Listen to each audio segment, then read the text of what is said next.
South India shopping mall, the wedding మంత్ర, సరికొత్త wedding collection, south India shopping mall. I dream media సగర్వంగా సమర్పిస్తోంది silver screen legends. ఇవాల్టి silver screen లెజెండ్ని మరొక్కసారి పరిచయం చేసుకోవడం మనందరికీ చాలా అదృష్టం, నాకు మహదానందంగా ఉంది. ఎందుకంటే వారు కేవలం సినీ రంగ లెజెండ్ మాత్రమే కాదు. ఎందుకంటే వ్యాపారవేత్తగా 60 సంవత్సరాలు, ఒక సినిమా హీరోగా 50 సంవత్సరాలు, 40 సంవత్సరాలు నిర్మాతగా, రాజకీయంగా వారి ముద్ర వేసుకొని ఎన్నో రూపాలలో లైఫ్ టైం అచీవ్మెంట్ కంటే ఎక్కువగా సాధించేశారు. వారే అందరికీ సుపరిచితులు, ఆత్మీయులు డాక్టర్ మురళీమోహన్ గారు. శ్రీదేవి గారు హీరోయిన్గా నటించిన మొదటి ఫిల్మ్ బంగారక్క. అప్పుడు చాలా చిన్నపిల్ల సార్ ఆవిడ. చాలా సరిగ్గా చెప్పాలంటే హీరోయిన్గా అదే ఫస్ట్ సినిమా. వాళ్ళ అమ్మగారు మిమ్మల్ని అల్లుడు చేసుకుందాం అనుకున్నారా అంటారు, నిజమా సార్? ఈ అబ్బాయి బాగున్నాడు, బుద్ధిమంతులా ఉన్నాడు, బాగా సినిమాలు కూడా ఉన్నాయి. జయచిత్రతో యాక్ట్ చేసినప్పుడు జయచిత్రతో పెళ్లి అని చెప్పి అవును చాలా వచ్చేసింది. జయచిత్ర గారే నాతో చెప్పారు మన ఇంటర్వ్యూ. నేను వాళ్ళ రోజు దాసరి గారి ఆధ్వర్యంలో మురళీమోహన్ గారు జయచిత్ర గారు పెళ్లి చేసుకోవడానికి హైదరాబాద్ వెళ్ళారు. మీరు శోభన్ బాబు గారికి కూడా చాలా క్లోజ్ కదా సార్. ఈ ప్రపంచంలో 3 వంతులు సముద్రమే ఉంది, 1 వంతే భూమి. ఆ భూమిలో కూడా మంచు పర్వతాల మీద మనం వెళ్ళి ఉండలేము, అలాగే ఎడారుల్లో మనం ఉండలేము. ఎంత బ్రిలియంట్! అందరికీ తెలిసింది ఆయన సముద్రం ఇంత, ఈ భూమి ఇంత అని తెలుసు మనకి, కానీ ఈ క్యాలిక్యులేషన్ చెప్పింది ఆయన. అంటే అప్పట్లో జయలలిత గారిని ఒక్కసారి మాత్రం అన్నాడు. చాలా హ్యాపీగా ఫీల్ అయ్యేవాడిని. అది అంటే మీరు డాన్స్ అవి ఎలా నేర్చుకున్నారు సార్? అలాగే స్టెప్లు అది ఒక్కటే నాకు భయంకరమైన ఇది. మీకు బాగా ఇష్టమైన పాటలు ఏ పాటలు సార్ మీ మీద చిత్రీకరించిన పాటలు? జయసోదారాయణ చేసిన సిరిమల్లె పువ్వులు ఎన్నో వచ్చిన నారి పాపల్లో, అది ఒక అద్భుతమైన పాట. క్రాంతి కుమార్ తీసిన ఇంకో సినిమాలో దిక్కులు చూడకు రామయ్య పక్కనే ఉన్నది Seethamma. So but anyway sir, మీరు మీ పందాలో వెళ్తూ మీరు ఒక వ్యాపారవేత్తగా, యాక్టర్గా, నిర్మాతగా కూడా మారారు 100 చిత్రాల తర్వాత. దానికి కారణం ఏంటి సార్? తర్వాత సినిమా అయ్యేటప్పటికి ఏమైందంటే పొలిటికల్గా నా మీద ఫోర్స్ తీసుకొచ్చి బలవంతంగా తీసుకెళ్లారు రాజకీయాలకు. మీకు ఇష్టం లేదు సార్? అస్సలు ఇష్టం లేదు. రామారావు గారు ఒక రోజు పిలిచి ఎంపీకి పోటీ చేయని చెప్పన్నారు. సెంట్రల్ గవర్నమెంట్, స్టేట్ గవర్నమెంట్ కూడా కాంగ్రెస్ వచ్చేస్తుంది. ఆ టైంలో ఇక్కడ రాజశేఖర రెడ్డి గారు ఆయన ఫోన్ చేసి, అందుకే నా జీవితంలో 3 మర్చిపోలేను. ఒకటి మొట్టమొదట మాణిక్యాలరావు గారు, మాకు బిజినెస్లో నాకు వర్కింగ్ పార్ట్నర్గా ఇచ్చిన మాణిక్యాలరావు గారిని, సినిమాలో ఇంట్రడ్యూస్ చేసిన అట్టూరు పూర్చంద్రరావు గారిని నన్ను బాగా పైకి తీసుకొచ్చాను. నిజంగా ఆ రోజున దేవుడు అని ఎవరు పెట్టారో తెలియదు, కానీ నిజంగా ఆయన లైఫ్లో కూడా దేవుడు. సినిమా ఇండస్ట్రీలో డబ్బులు ఇచ్చినా ఇవ్వకపోయినా ప్రొడ్యూసర్ని పిలిచి, దెబ్బతిన్న ప్రొడ్యూసర్ని పిలిచి, ఏమయ్యా రావే అంటే ఎక్కడి నుంచి రారండి, డబ్బులన్నీ అయిపోయినాయి, మళ్ళీ సినిమా తీయనివాడు. కానీ మీరు పీక్లో ఉన్నప్పుడు సార్ మీరు టాప్ రెమ్యూనరేషన్ ఎలా తీసుకున్నారు సార్? ఈ రోజు వరకు నేను తీసుకున్న మ్యాక్సిమం రెమ్యూనరేషన్ అంతా అంటే ఎందుకు సార్ మురళీమోహన్ అనడానికి? మా అమ్మ నాన్నగారు పెట్టిన పేరు రాజా రామ్మోహన్ రాయ్ అండి. అబ్బా. మా నాన్నగారికి పొలిటికల్ ఇంట్రెస్ట్ తోటి అట్లా పొలిటికల్ నాయకుల పేర్లు, మా తమ్ముడికి వేణుగోపాల్ తిలక్ అని పెట్టారు.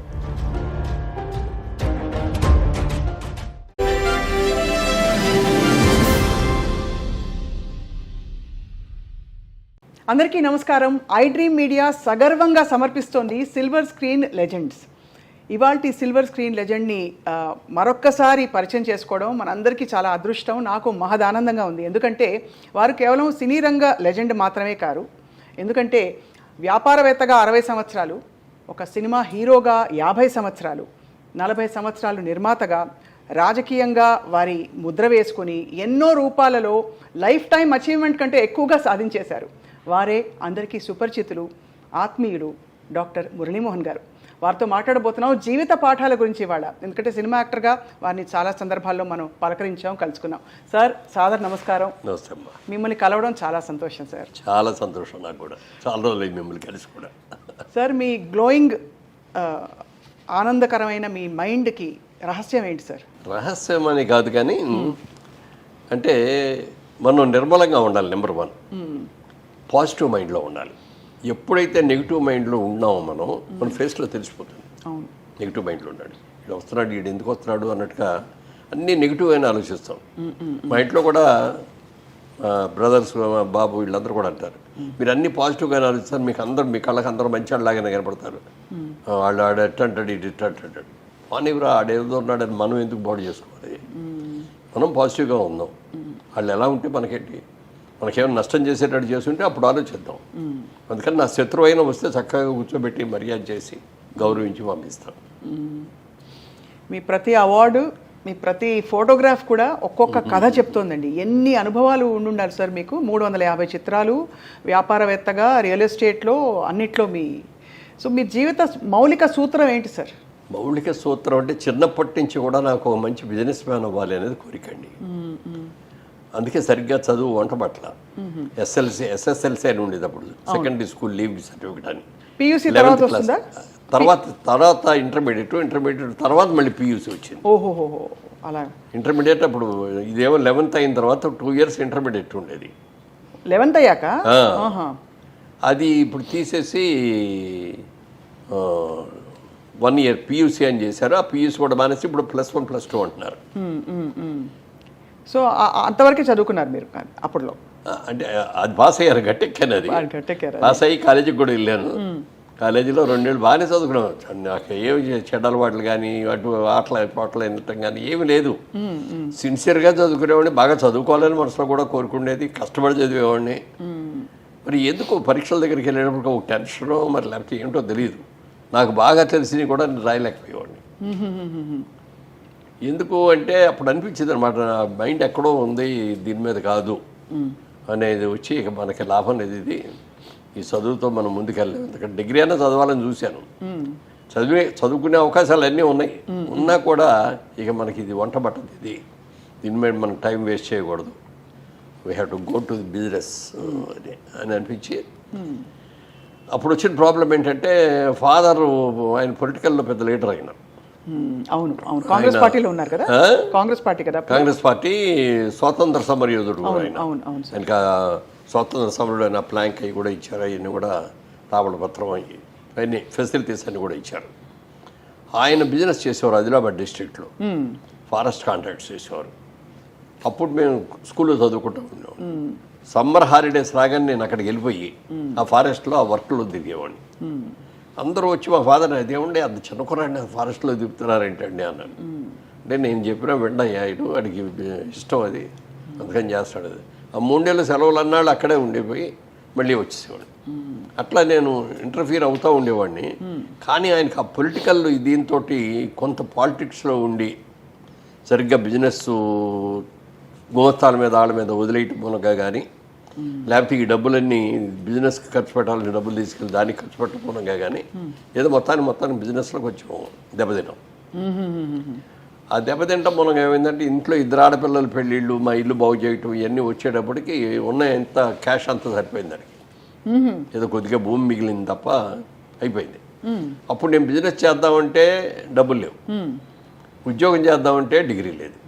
ఏం చేయాలని ఆలోచిస్తుంటే ఊళ్ళో కుర్రాడు అందరూ కలిసి వచ్చి సరదాగా మనం ఒక మెడ్రాస్లో నాటకాల పోటీలు పెట్టారు, మనం కూడా ఒక నాటకం వేద్దాం అన్నారు.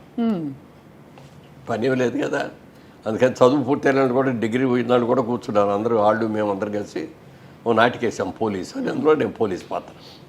అది చూసిన తర్వాత మా ఊర్లో వాళ్ళందరూ రే నువ్వు భలే ఉన్నావు, సినిమాలకు పనికొస్తావు, నువ్వు సినిమాకి వెళ్ళావు ఇది అన్నారు. ఏమిటి మన బిజినెస్ ఏమో, మనకు ఇష్టమేమో బిజినెస్, వీళ్ళు సినిమాకి వెళ్ళమంటున్నారు, చూద్దాం లేదు అవకాశం వస్తే అప్పుడు అని అన్నా. కానీ దాని మీద ఇంట్రెస్ట్ తీసుకోవాలి. ఆ టైంలో మా చిన్నాన్నగారు, మా నాన్నగారికి తోడలుడు రామిరెడ్డి గారు కదా, రామిరెడ్డి గారు అన్నయ్య, రామిరెడ్డి గారు అన్నయ్య మాణిక్యాలరావు గారు అని ఆయన పిలిచి నన్ను ఇట్లా నేను బిజినెస్లు విజయవాడలో బ్రాంచ్ పెట్టాలనుకుంటున్నాను. ఆయనకి ఏలూరులో చాలా పెద్ద షాప్ ఉంది, tractors, oil engines, electric Motors అన్నీ అమ్ముతారు వాళ్ళు. ఇది బ్రాంచ్ పెడుతున్నాను నేను అక్కడ, నువ్వు వర్క్ చేస్తావా అన్నాడు, వర్కింగ్ పార్ట్నర్గా ఉంటావా అన్నాడు. అంటే ఉంటానన్న. నెలకు 100 రూపాయలు జీతం, 15 పైసలు వాటా. నేను బ్యాచిలర్ అయినా కాబట్టి 100 రూపాయలు ఓకే అన్నాను, చేశాను. తర్వాత పెళ్లి చేసుకున్న తర్వాత 150 చేశారు. అబ్బా, సరే 150 కూడా చాలదు, 40 రూపాయలు ఇంటి అతికిపోతే 110 రూపాయలు మిగేది. ఆ 110 రూపాయలు ఖర్చు పెట్టుకుని ఇంటి దగ్గర నుంచి బియ్యం, పప్పులు, ఉప్పులు అన్నీ తెచ్చుకునేవాడు. మీరే హ్యాపీగానే ఉండేవాడు అప్పుడు కూడా. కానీ పొదుపు అప్పుడే అలవాట మీకు? అప్పుడే అలవాటు, చిన్నప్పటి నుంచి కూడా పొదుపు. ఎలా సార్ ఫస్ట్ తీసి పెట్టేస్తారా డబ్బులు? 20% అలా తీసి అని పెట్టారు. కాదు, అలా అని కాదు, కానీ ఇట్లా నా ఫాదర్ బిజినెస్లో ఉండటం మూలంగా డబ్బులు అయిన బిజినెస్లో టర్న్ ఓవర్లో ఉండగా గబుక్కుని క్యాష్ కావాలంటే రాదు. అవును. మాకు ఇంట్లో అవసరాలు ఏమైనా ఉంటే కూడా నాన్నగారికి ఫోన్ చేసి, అప్పుడు ఫోన్లు కూడా లేవు కదా, ఉత్తరం రాసేవాళ్ళం. ఉత్తరం రాస్తే ఏలూరులో టెంబర్ డిపో ఉంది, ఆ టెంబర్ డిపోకి వెళ్ళి నేను వాళ్ళకి చెప్తాను, నేను ఫోన్ చేసి, ల్యాండ్లైన్లే ఉండేవి అప్పుడు, ఫోన్ చేసి చెప్తాను, అక్కడికి వెళ్ళి తీసుకునేవారు. అక్కడికి వెళ్ళినప్పుడు వాళ్ళు ఇచ్చేవారు. మళ్ళీ డబ్బులు వెంటనే మనం అడగలేం కదా, మళ్ళీ డబ్బులు వచ్చేవరకో లేకపోతే నాన్నగారు వచ్చేవరకో దీన్ని పొదుపుగా వాడుకోవాలి, అనవసరపు ఖర్చులు చేయకూడదు. మా మదర్కి కూడా బాగా అది చాలా ఇది, వచ్చిన డబ్బుని ఎంత పొదుపుగా చేయాలి, ఎలా ఖర్చు చేయాలి అనేది బాగా తెలుసు. ఆ పొదుపు నాకు వచ్చింది. నాన్నగారు ఆ పొదుపు లేదు. నాన్నగారంతా ఫ్రెండ్స్, పార్టీలు ఇట్లా ఉండేది ఆయనకి, స్నేహితులతో గడపడం అని. అయ్యేమో నాన్నగారి దగ్గర నుంచి వచ్చి, నాకు అమ్మ దగ్గర నుంచి ఏమో పొదుపు వచ్చింది. Best of both world sir. మీరుండే ప్రపంచం నిజానికి అన్ని అనకూడదు కానీ అన్ని రకాల అలవాట్లకి, అన్ని రకాల దురలవాట్లకి, ఇంకా మీరు తప్పుడు నిర్ణయాలకి ఒక వేదిక దాదాపు. ఎందుకంటే సార్ ఎవరిని అండం కాదు సార్, మహానుభావులు అందరూ, కానీ ఆ వాతావరణం అలా ఉంటుంది. కానీ మీరు క్రమశిక్షణతో నిలదొక్కుకోవడానికి ఆ మైండ్లో పనిచేసే విషయం ఏంటి సార్? జీవితం ఒక గొప్ప అవకాశం, మనం ఎప్పుడూ ఒక మాట అనిపించుకోకూడదు, ఎవరు మనం అనకూడదనా, లేదు బాగా సాధించాలి, సంపాదించాలని ఏం నడిచేది సార్? అది చిన్నప్పటి నుంచి వచ్చిందండి. మనం ఎవరిని తప్పుగా చూడకూడదు, ఎవరితోనూ విమర్శించబడకూడదు, ఎవరిని మన వేలెత్తి చూపకూడదు అనేది చిన్నప్పటి నుంచి కూడా ఉంది. దాని మూలంగా ఏంటంటే, ఎంత రాముడు మంచివాడు అంటారే, అలా రాముడు మంచివాళ్ళు చదువుకునే రోజుల్లో కానీ, కాలేజీలో రోజుల్లో కానీ అన్నీ అలాగే చేసేవాడిని. బిజినెస్లోకి వెళ్ళాక కూడా బిజినెస్ పక్కాళ్ళందరూ ఎలా చేస్తారు, నేను కొత్తగా దిగాను అందులో. అప్పటికి నాకు సంబంధం లేని బిజినెస్లో దిగాను అనమాట. Electric Motors, oil engines. గోరు పని ఎప్పుడు అనిపించలేదా అప్పుడు? అంటే సంపాదన మీద పెట్టారు. కంప్లీట్ మైండ్ అంతా ఇక నాకు కావాల్సింది అదే కదా.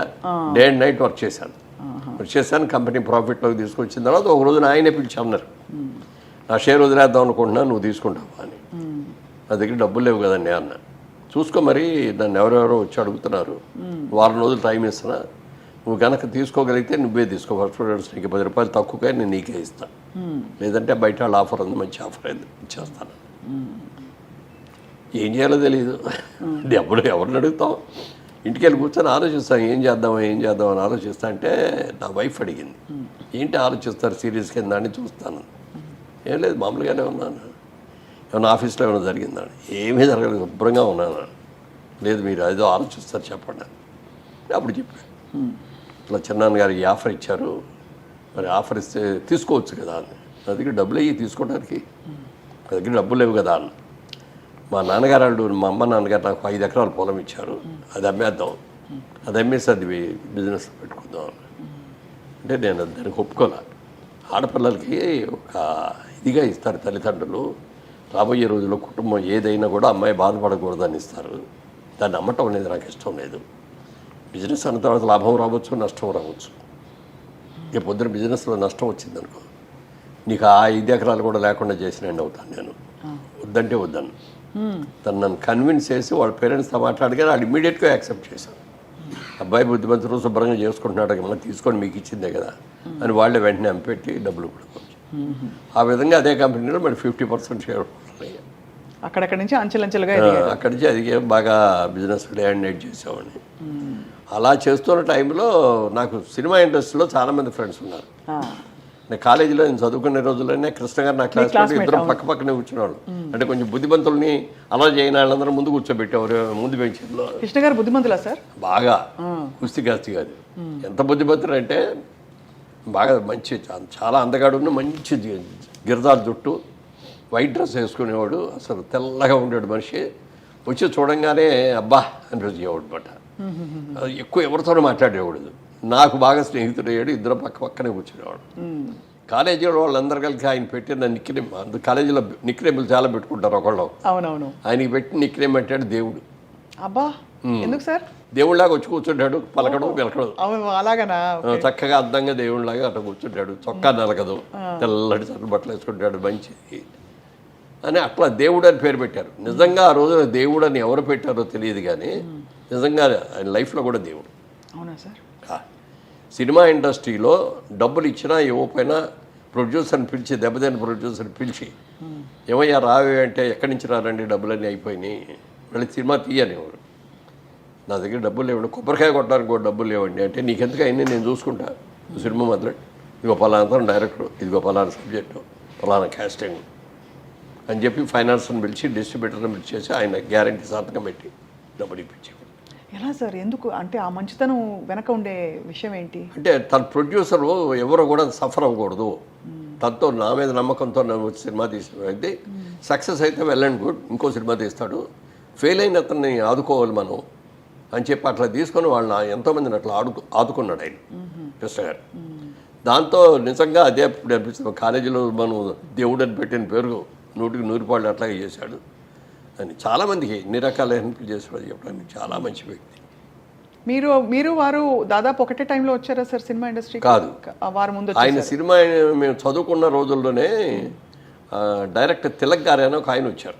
అంతకుముందు నాగేశ్వరరావు గారు వజ్రోత్సవం జరిగింది, 60 సినిమాలు పూర్తయిన తర్వాత చాలా పెద్ద ఎత్తున చేసి మా ఏలూరు కాలేజీకి కూడా గెస్ట్గా వచ్చారు. ఆయన వచ్చినప్పుడు ఆయన దగ్గర ఎంబడబడి అందరూ కూడా అప్పుడు ఈ లేవు కదా, సెల్ ఫోన్ లేవు కదా, ఫోటోలు గిటోలు లేవు, అందరూ ఈ ఆటోగ్రాఫ్ బుక్లు పుచ్చుకొని ఆటోగ్రాఫ్లు చేసుకునేవారు. అదంతా చూడంగానే ఇతనికి మనసులో పడింది. అది నేను కొంచెం అందంగానే ఉంటాను, నేను కూడా సినిమా యాక్టర్ని అయితే నాకు కూడా ఇట్లాగే ఇంత ఫ్యాన్ ఫాలోయింగ్ వస్తుంది కదా అని ఫస్ట్ ఇది దాంట్లో వచ్చింది. ఆ తర్వాత కొద్ది రోజులు డైరెక్టర్ తిలక్ గారు ఏదో ఫంక్షన్గా మా కాలేజీకి వచ్చారు. అప్పుడు ఈయన చూసి పిలిచాడు, ఈయన సినిమాల్లోకి వస్తావా అన్నాడు. వస్తారు సార్ అన్నాడు చాలా ఆనందంగా. అనగానే నువ్వు నా అడ్రస్ ఇచ్చి వెళ్తాను, నువ్వు మెడ్రాస్ వచ్చినప్పుడు నన్ను కలుగు అన్నాడు. ఈ లోపల చదువు డిగ్రీ పూర్తి చేశాడు ఆయన. పూర్తి చేసి మెడ్రాస్ వెళ్ళిపోయాడు. మెడ్రాస్ వెళ్తే నేను అప్పుడు తీసిన సినిమా అయిపోయింది, ఇప్పుడు ఆన్ హ్యాండ్ ఏది లేదు, మళ్ళీ నెక్స్ట్ సినిమా మొదలుపెట్టినప్పుడు ఇస్తాను, ఆ లోపల అప్పుడు దాకా నాటకాలు వేస్తూ ఉండేవారు. అట్లా సోమన్ బాబు ఈయన ఇంకా కొంతమంది కలిసి నాటకాలు వేసేవాడు. అలా అయ్యాడు. నేను ఆయన వెళ్ళిన తర్వాత దాదాపు 10 ఏళ్ల తర్వాత వెళ్ళాడు. ఆయనేమో సినిమాల్లోకి వెళ్ళాడు, నేనేం బిజినెస్లోకి వెళ్ళాను. టచ్లో ఉండేవారు. నేను మా బిజినెస్కి అంతా హెడ్ క్వార్టర్స్ మాకు కోయంబత్తూరు, అక్కడ మ్యానుఫ్యాక్చర్ అవుతాయి అన్నమాట ఆయిల్ ఇంజన్స్, మోటార్స్ ఆయిల్. నేను ఫ్రీక్వెంట్గా కోయంబత్తూరు వెళ్ళేవాడిని. తిరిగి వచ్చేటప్పుడు మెడ్రాస్లో ఆగి ఆ రోజంతా అక్కడ ఉండి నెక్స్ట్ డే నైట్ విజయవాడ వచ్చేవాడు. అప్పుడు వెళ్ళటం, కలుసుకోవటం, మాట్లాడుకోవటం అవన్నీ. మీరు సినిమా ఇండస్ట్రీకి వచ్చే టైంకి మీరు married, settled and business man, 2 పిల్లలు ప్లస్ ఇంకా క్రాంతి కుమార్ నా క్లాస్మేటు, విజయబాబు రెడ్డి గారు నాకు సీనియర్ కొద్దిగా, విజేంద్ర ప్రసాద్ గారు క్లాస్మేటు, ఇట్లా చాలామంది ఉన్నారు. ఇంకా డాక్టర్ సాంబశివరావు గారు, వీళ్ళందరూ కూడా. వాళ్ళందరూ అనేవారు ఎప్పటికప్పుడే రావయ్యా అని. సోమన్ బాబు గారు కూడా ఒక రోజున కలిసాం. ఆయన కలిసిన రోజున ఆయనకే ఇట్లా చూస్తాడు, ఏంటి సార్ అలా చూస్తున్నారన్న, నువ్వు బాగున్నావు కదా, ఎందుకు సినిమాలో ట్రై చేయొచ్చు కదా, ఎందుకు చేయట్లేదు అన్నాడు. నాకు సినిమాల మీద ఇంట్రెస్ట్ లేదండి, బిజినెస్ మీద ఇంట్రెస్ట్, నేను అందుకని బిజినెస్ చేసుకుంటున్నాను అన్న. లేదు మీరు ట్రై చేయండి బాగుంటారు ఇది అన్నాడు. వద్దులేండి అన్న. ఆ తర్వాత ఆయన్నే హీరోగా పెట్టి క్రాంతి కుమారును హనుమ ప్రసాద్ గారు శారదాని సినిమా తీశారు.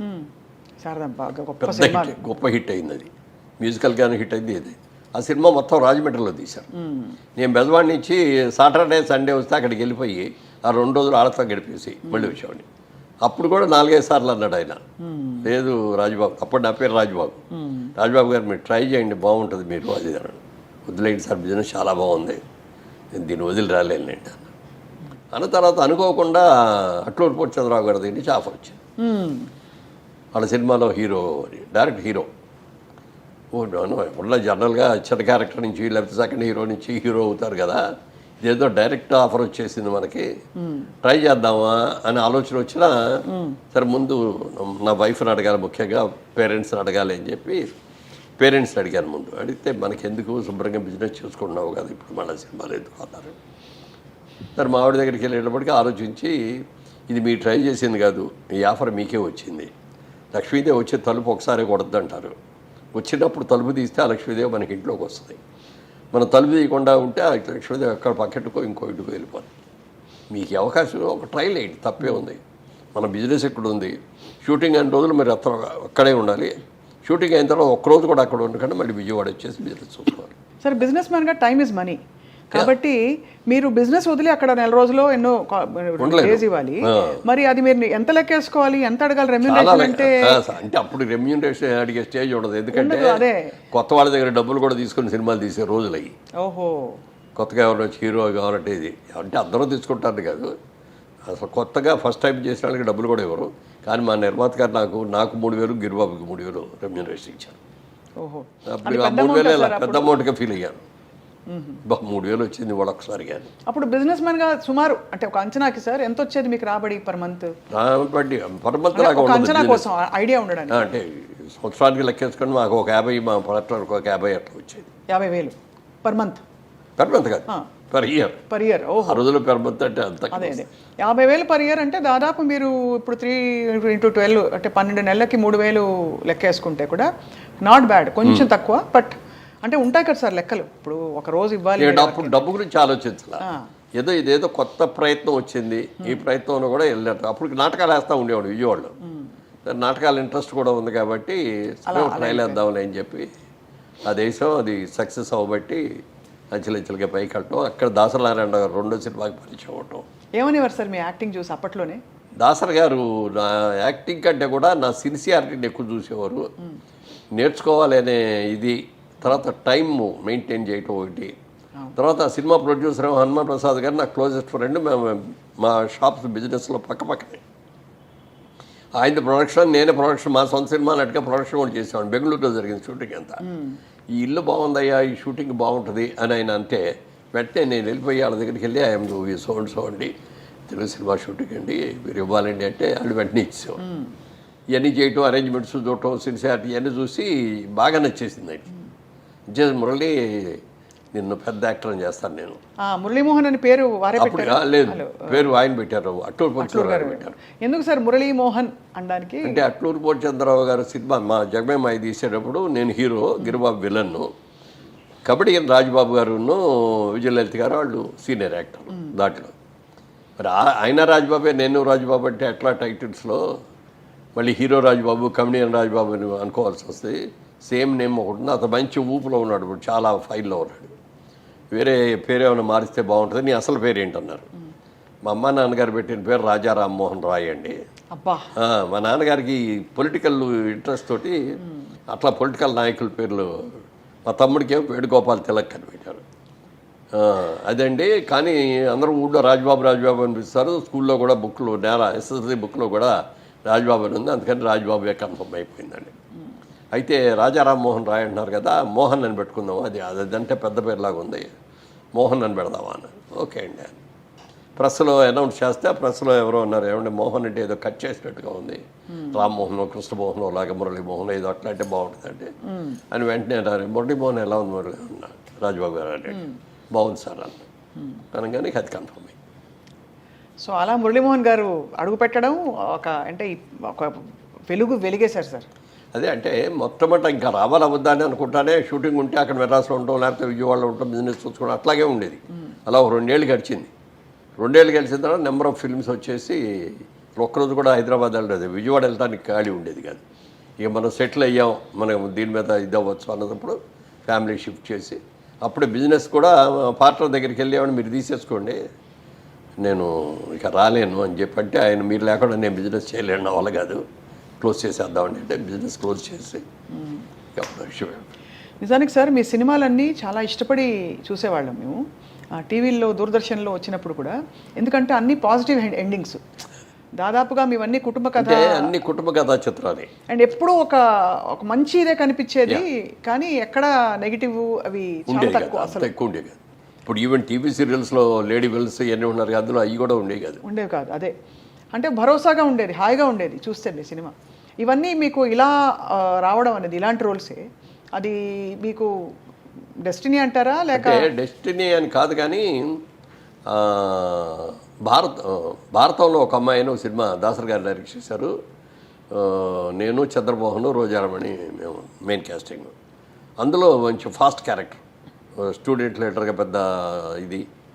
ఆ సినిమా చూసిన తర్వాత చాలా బాగా సక్సెస్ అయింది. అది 100 రోజులు ఆడింది. చాలామంది నువ్వు ఈ టైప్ రోల్స్కి వెళ్తే బాగుంటుంది, యాక్షన్ ఫిల్మ్స్కి వెళ్తే బాగుంటుంది అది అన్నారు. కానీ అప్పుడు ఈ బుక్ అయిన సినిమాలన్నీ కూడా ఫ్యామిలీ ఓరియంటెడ్ సినిమాలే. రాఘవేంద్రరావు గారి డైరెక్షన్ ఫ్యామిలీయే, దాసరి గారి డైరెక్షన్ ఫ్యామిలీయే, ఇంకా ఎవరితో చూసుకున్నా అన్ని ఫ్యామిలీ ఓరియంటెడ్ వచ్చాయి. తర్వాత అందరూ కూడా ఒక మార్కేసారు. అక్కినేని నాగేశ్వరరావు గారు, సోహన్ బాబు, మురళీమోహన్, వీళ్ళు ముగ్గురు కూడా ఒక character of artist. NT Ramarao గారు, కృష్ణ గారు, కృష్ణరాజు గారు, వాళ్ళు ఒక ఇది అని అట్లా ఆ ముద్ర వేసారు. అయ్యే వచ్చినాయి, ఆ క్యారెక్టర్లు వచ్చినాయి. దాన్ని నాకు కూడా అదే ఇష్టం. ఓసాయి ఫైట్లు గీట్లు క్రైమ్ ఇవన్నీ కంటే కూడా హ్యాపీగా ఫ్యామిలీ కుటుంబంలో ఉన్న ప్రతి ఒక్కళ్ళు వెళ్ళి కూర్చొని హ్యాపీగా సినిమా చూసేటట్టు బయటకు రావాలి తప్ప పిల్లలు మీరు రాకూడదు, మేము చూడాలి, మీరు రావద్దు అని కానీ ఇట్లాంటివి ఉండకూడదు, వాళ్ళ మైండ్ పొల్యూట్ కాకూడదు అని ఆ ఆలోచనతో అన్నీ అయ్యావు. మేము తీసిన సినిమాలు కూడా 25 సినిమాలు తీసినా ఇందులో యాక్షన్ సినిమా ఒక్కటి కూడా లేదు. కథలో యాక్షన్ ఉంటుంది కానీ త్రూఅవుట్ క్రైమ్ సినిమా లాగా ఒక్కటి కూడా తెలియదు. జస్ట్ పెట్టి కాల్చుకోవడాలు, తప్పుకోవడాలు ఇట్లాంటివి. అదే సో అక్కడ డెలిబరేట్గా ఒక పాజిటివ్ ఆరా ఎప్పుడూ ఉండేది మీతో ఫాలో అవుతూ. అప్పటి నుంచే మీకు దేవుడి మీద నమ్మకం బాగా ఎక్కువ? చిన్నప్పటి నుంచి. మా అమ్మగారికి బాగా దేవుడు భక్తి, మా నాన్నగారికి అంత ఉండేది కాదు కానీ మా అమ్మగారికి బాగా. రోజు ఆవిడ కృష్ణుడి మీద, రాముడి మీద పాటలు పాడుతూ ఉంటారు, భజనలు చేసుకుంటూ ఉంటారు. పాడేవారు సార్? చాలా పాడేవారు కూడా. సో ఆవిడని చూసి మేమందరం కూడా నేర్చుకున్నాం. తర్వాత ఆవిడ పొద్దున్నే నిద్రలాగానే దేవుడికి దండం పెట్టుకొని దిగు మంచం పెంచారు. ఎవరు రాత్రి పడుకోనిప్పుడు కాడు కడుక్కొని వచ్చి మంచం మీద పడుకోబోయే ముందు దేవుడికి దండం పెట్టుకొని మళ్ళీ పడుకోనేవారు. అట్లా అది చిన్నప్పటి నుంచి అలవాటయ్యి. నేను బిజినెస్లోకి వెళ్ళాక కూడా రోజు ఇంటి దగ్గర పూజ చేసుకోవటం, వెళ్ళటం, అది అదొక అలవాటు. అది ఇప్పటికీ ఎట్లాగే ప్రాబ్లంగా అవుతారు, కంటిన్యూ అవుతుంది. సార్, శ్రీదేవి గారు హీరోయిన్గా నటించిన మొదటి ఫిల్మ్ బంగారక్క. అప్పుడు చాలా చిన్నపిల్ల సార్ ఆవిడ. చాలా సరిగ్గా చెప్పాలంటే హీరోయిన్గా అదే ఫస్ట్ సినిమా. అవును, చంద్రమోహన్ అని అంటారు కానీ అందులో 16 ఏళ్ళ వయసు అని ఇదే ఫస్ట్ సినిమా. అవును. అందులో అమ్మాయి పేరేంటి, వయసు ఏంటంటే అప్పుడే పెద్ద మనిషి అయిన అమ్మాయి, చిన్నప్పటి నుంచి ఆడపిల్ల మగపిల్లలతో ఆడుకునే టైప్ క్యారెక్టర్ అనమాట. ఆ అమ్మాయికి సంగీత మాస్టర్గా నన్ను పెడతారు. ఇక ఆ సంగీత మాస్టర్కి వెళ్తాం, ఇది చేస్తే ఆ అమ్మాయికి మనసు ఎక్కడో ఉండేది అనమాట. అసలు ఆ అమ్మాయి పెళ్లి చేసుకున్న తర్వాత ఇక అమ్మాయి మళ్ళీ మామూలు ట్రాక్లో రావడానికి ఎంత కష్టపడ్డాడు, ఇది అదైనా దాని సబ్జెక్ట్. అది చేసాం, ఫస్ట్ చేసింది దాంతో. అప్పుడు వాళ్ళ అంటే ఇది అడగకూడదో అడగచ్చో తెలియదు సార్, వాళ్ళ అమ్మగారు మిమ్మల్ని అల్లుడు చేసుకుందాం అనుకున్నారా అంటారు, నిజమా సార్? ఆ సినిమా అప్పుడు కానీ తర్వాత సినిమాలు అయిన తర్వాత ఈ అబ్బాయి బాగున్నాడు, బుద్ధిమంతులా ఉన్నాడు, బాగా సినిమాలు కూడా ఉన్నాయి, మన అమ్మాయిని ఇస్తే బాగుంటుందనే ఆలోచన ఆవిడకి వచ్చింది. శ్రీదేవికి రాలా, ఆవిడకి వచ్చింది. ఆవిడకి వచ్చి వాళ్ళ ఫ్రెండ్ ఎవరి దగ్గర ఉంది, అమ్మాయికి ఆయన్ని ఇస్తే బాగుంటుందేమో అని చెప్పి అందంట. అంటే ఆయన పెళ్ళి అయిపోయిందండి, 2 పిల్లలు కూడా రండి అన్నారా? అంటే లేదు అట్లా అప్పుడే పెళ్ళి అయ్యి ఉంటుంది కుర్రాళ్ళలాగుంటే. అంటే అయితే నేను తీసుకెళ్తానండి, వాళ్ళు నాకు ఫ్రెండ్సే, ఉంటే తీసుకెళ్తా, మీరు ఏం మాట్లాడదు అక్కడ వచ్చి చూసేసి వచ్చేయండి అని. ఇద్దరిని ఆవిడ తీసుకొని వచ్చిన తర్వాత ఇంటికి వచ్చాక చూసేది నన్ను, మా ఆవిడ్ని, మా పిల్లల్ని అందరిని చూసి మళ్ళీ డ్రాప్ అయిపోయింది. మేడంకి ఏమైనా తెలుసా సార్? తెలుసు. ఏమనేవారు అంటే నవ్వురుకుంటుంది అంతేనా? ఎప్పుడు ఒక చిన్న ఇది కూడా రాలేదు అసలు ఈర్ష్య కానీ. ఇప్పుడు జయచిత్ర పెట్టినప్పుడు, జయచిత్రతో యాక్ట్ చేసినప్పుడు జయచిత్రతో పెళ్ళి అని చెప్పి చాలా ఇట్లా వచ్చేసింది. తమిళ పత్రిక దినతంతి అని ఉండేది, ఒక న్యూస్ పేపర్. జయచిత్ర గారే నాతో చెప్పారు మన ఇంటర్వ్యూ, మొన్నటి చెప్పారా? మొన్ననే చెప్పారు. అదే దాంట్లో ఫస్ట్ పేజీలో, మెయిన్ పేజీలో సెకండ్ మెయిన్ హెడ్డింగ్గా వచ్చేసింది మా ఇద్దరిదే పెళ్ళి. నాకు తెలియదు అసలు ఇదేంటి ఇది. షూటింగ్కి వెళ్ళేప్పటికీ తమిళాళ్ళు అందరూ, లైట్ బాయ్స్ అందరూ తమిళాళ్ళేగా, ఎవరిదా మురళీమోహన్ అని నన్ను చూపిస్తాను. ఏంటిది ఇవాళ కొత్తగా అందరూ ఎవరిదా మురళీమోహన్ అని చూపిస్తున్నారు ఏంటి అని అనుకున్నా. నాకు తెలియదు. సెట్లోకి వెళ్ళిపోయిన తర్వాత ఎవరో వచ్చి అడిగారు, ఏంటి జయచిత్ర పెళ్లి చేసుకుంటున్నావు, నిజమేనా అని. ఏంటి ఏం జయచిత్ర పెళ్లి చేసుకోవడం ఏంటి, నాకు పెళ్ళి అయిపోయింది కదా, ఇంకా పెళ్ళి ఏంటి అన్న. కాదు ఇవాళ పేపర్లో వచ్చింది చూడ, నా తమిళ పేపర్ చూపించారు, అక్కడ నా ఫోటో, జయచిత్ర ఫోటో, 2 ఫోటోలు వేసి రాశాడు. ఈ లోపల అట్లూరు పోచంద్ర గారు ఫోన్ చేశారు, బాబు ఎక్కడున్నావు అన్నారు. వాహిని స్టూడియోలో ఉన్నానండి, షూటింగ్లో అన్నా. ఎంతసేపు సాయంత్రం దాకా ఇక్కడే రండి అన్న. నేను వస్తున్నాను అన్నాడు. అనగానే అప్పుడు భయం వేసింది. అప్పుడు దాకా ఏమీ లేదు, ఇదేంటి ఈయన వస్తున్నారు, ఈ పేపర్ ఏమైనా చదివాడు ఆయన, లేకపోతే ఏమైనా తెలిసిందా, వేరే పనితో వస్తారా అని కొంత ఇది ఉంది. అయినా అయ్యి ఉండదులే అని చెప్పి నా షూటింగ్లో పడిపోయాను. ఆయన కరెక్ట్గా 11:30కి వచ్చారు. వచ్చి బాబు ఒకసారి రాయిపోయి మాట్లాడదామని అని మేకప్ రూమ్లో తీసుకొచ్చి ఇట్లా పేపర్లో వచ్చింది బాబు నిజమేనా అన్నాడు. అయ్యో అలాంటి పని నేనెందుకు చేస్తానండి, నేను ఎప్పుడు అలాంటి పని చేయను, ఏదో ఎక్కడా పొరపాటు పడి ఎవరన్నా చేస్తారేమో తప్పు అని చెప్పడం కోసం వద్దు అని చెప్పడం కోసం వచ్చాను అన్నారు. చాలా సంతోషం అండి మీరు నా మీద ప్రేమతో వచ్చినందుకు. మీరందరూ ఎప్పుడైనా నా గురించి తలెత్తుకునేటట్టు ఉండాలి తప్ప తలదించుకునేటట్టుగా నేను ఉండనండి ఎప్పుడు. అలాంటి పని చేయనండి. అందుకే బాబు చాలా సంతోషం అని చెప్పి వెళ్ళిపోయారు ఆయన. అంటే ఒక ఫాదర్లీ ఎఫెక్షన్ ఆయనకి నేనంటే. అవును సార్, మిమ్మల్ని ఇంట్రొడ్యూస్ చేసింది వారే, ఆయనే కదా, ఆయన పెట్టిన భిక్ష పేరు పెట్టిన పేరే, పేరు ఆయన పెట్టారు, ఆయన పెట్టిన భిక్ష. అందుకే నా జీవితంలో ముగ్గురిని మర్చిపోలేను. ఒకటి మొట్టమొదట మాణిక్యాలరావు గారు అని మాకు బిజినెస్లో నాకు వర్కింగ్ పార్ట్నర్గా ఇచ్చిన మాణిక్యాలరావు గారిని, సినిమాలో ఇంట్రొడ్యూస్ చేసిన అట్టూరు పూర్చంద్రరావు గారిని, నన్ను బాగా పైకి తీసుకొచ్చిన దాసనారాయణరావు గారు. ఈ ముగ్గురిని మాత్రం జీవితంలో నేను మర్చిపోలేను. వాళ్ళు ఈ స్టేజ్లో ఉన్నానంటే వాళ్ళు పెట్టిన భిక్ష. అవును సార్, అది మీ మంచితనం సార్. మీరు గురువుల్ని గుర్తుపెట్టుకోవడం అన్నది చాలా గొప్ప లక్షణం కదా సార్. కానీ సార్ నిజానికి ఆ రోజుల్లో రెండో పెళ్లి జరగడం చాలా సర్వసాధారణంగా మనకి. ఇప్పుడు ఉదాహరణకి కృష్ణ గారు విజయ నిర్మల్ గారు పెళ్లి చేసుకున్నారు, ధర్మేంద్ర గారు పెళ్లి చేసుకున్నారు. అంటే భార్య ఉండగానే ఆ ప్రేమ ఒకటి కలిగి అది అవన్నీ కామన్స్ సార్. మీకు మైండ్లో ఎలా ఉండేది అసలు? ఆలోచన ఎప్పుడు రాలేదా? అసలు అలాంటి నేను సినిమా ఫ్యామిలీ షిఫ్ట్ చేద్దాం అనుకున్నప్పుడు నేను మొట్టమొదటి మీరు అడిగారు ఇందాక ఏదో అన్ని రకాల ఈ ప్రలోభాలకి స్థానమైన ఈ రంగంలోకి వచ్చారు కదా ఎలా ఉన్నారు అని అడిగారు. దానికి సమాధానం ఇప్పుడు చెప్తున్నాను. నేను ఇండస్ట్రీకి వచ్చేటప్పుడు నేను ఫ్యామిలీ పిల్లల్ని తీసుకొని వచ్చేటప్పుడు నేను ఒకటే నిర్ణయం నాకు నేనే చేసుకున్నాను, సెల్ఫ్ ఇంపోజ్ చేసుకున్నాను అనమాట. సినిమా ఇండస్ట్రీలో ఉన్నంత వరకు అంటే అది చేసుకోవడానికి కారణం అంటే సినిమా ఇండస్ట్రీలో గొప్పవాళ్ళు ఉన్నారు, వాళ్ళు చూసా ఏం చేయాలో ఎలా కష్టపడాలో నేర్చుకున్నా. అలాగే కొంతమంది చాలా పెద్ద హీరోలుగా ఉండి వాళ్ళకున్న అలవాట్ల మూలంగా వాళ్ళ కెరియర్ని ఎలా పాడు చేసుకున్నారు అనే వాళ్ళని కూడా చూశాను. ఎవరు సార్ ఉదాహరణకి? పేర్లు చెప్పకూడదండి. ఓకే రైట్, అర్థమైంది సార్. అందుకని నాకు నేనే కొన్ని రూల్స్ ఇంపోజ్ చేసుకున్నా.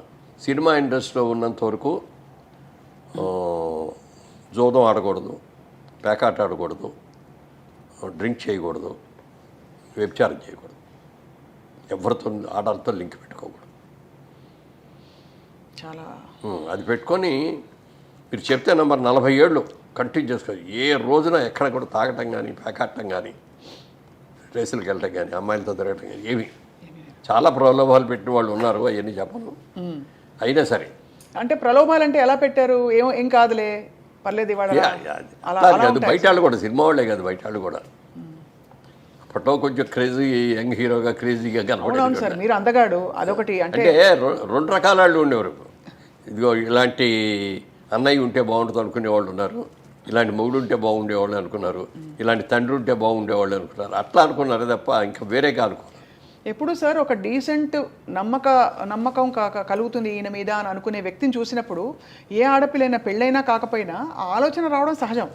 ఎందుకంటే ఈయన నమ్మచ్చు అనే ఫీలింగ్ వస్తుంది, భరోసా ఉంది ఈయన వల్ల అని. సో అలా మీరు చాలా మంది మనసుపడి ఉంటారు.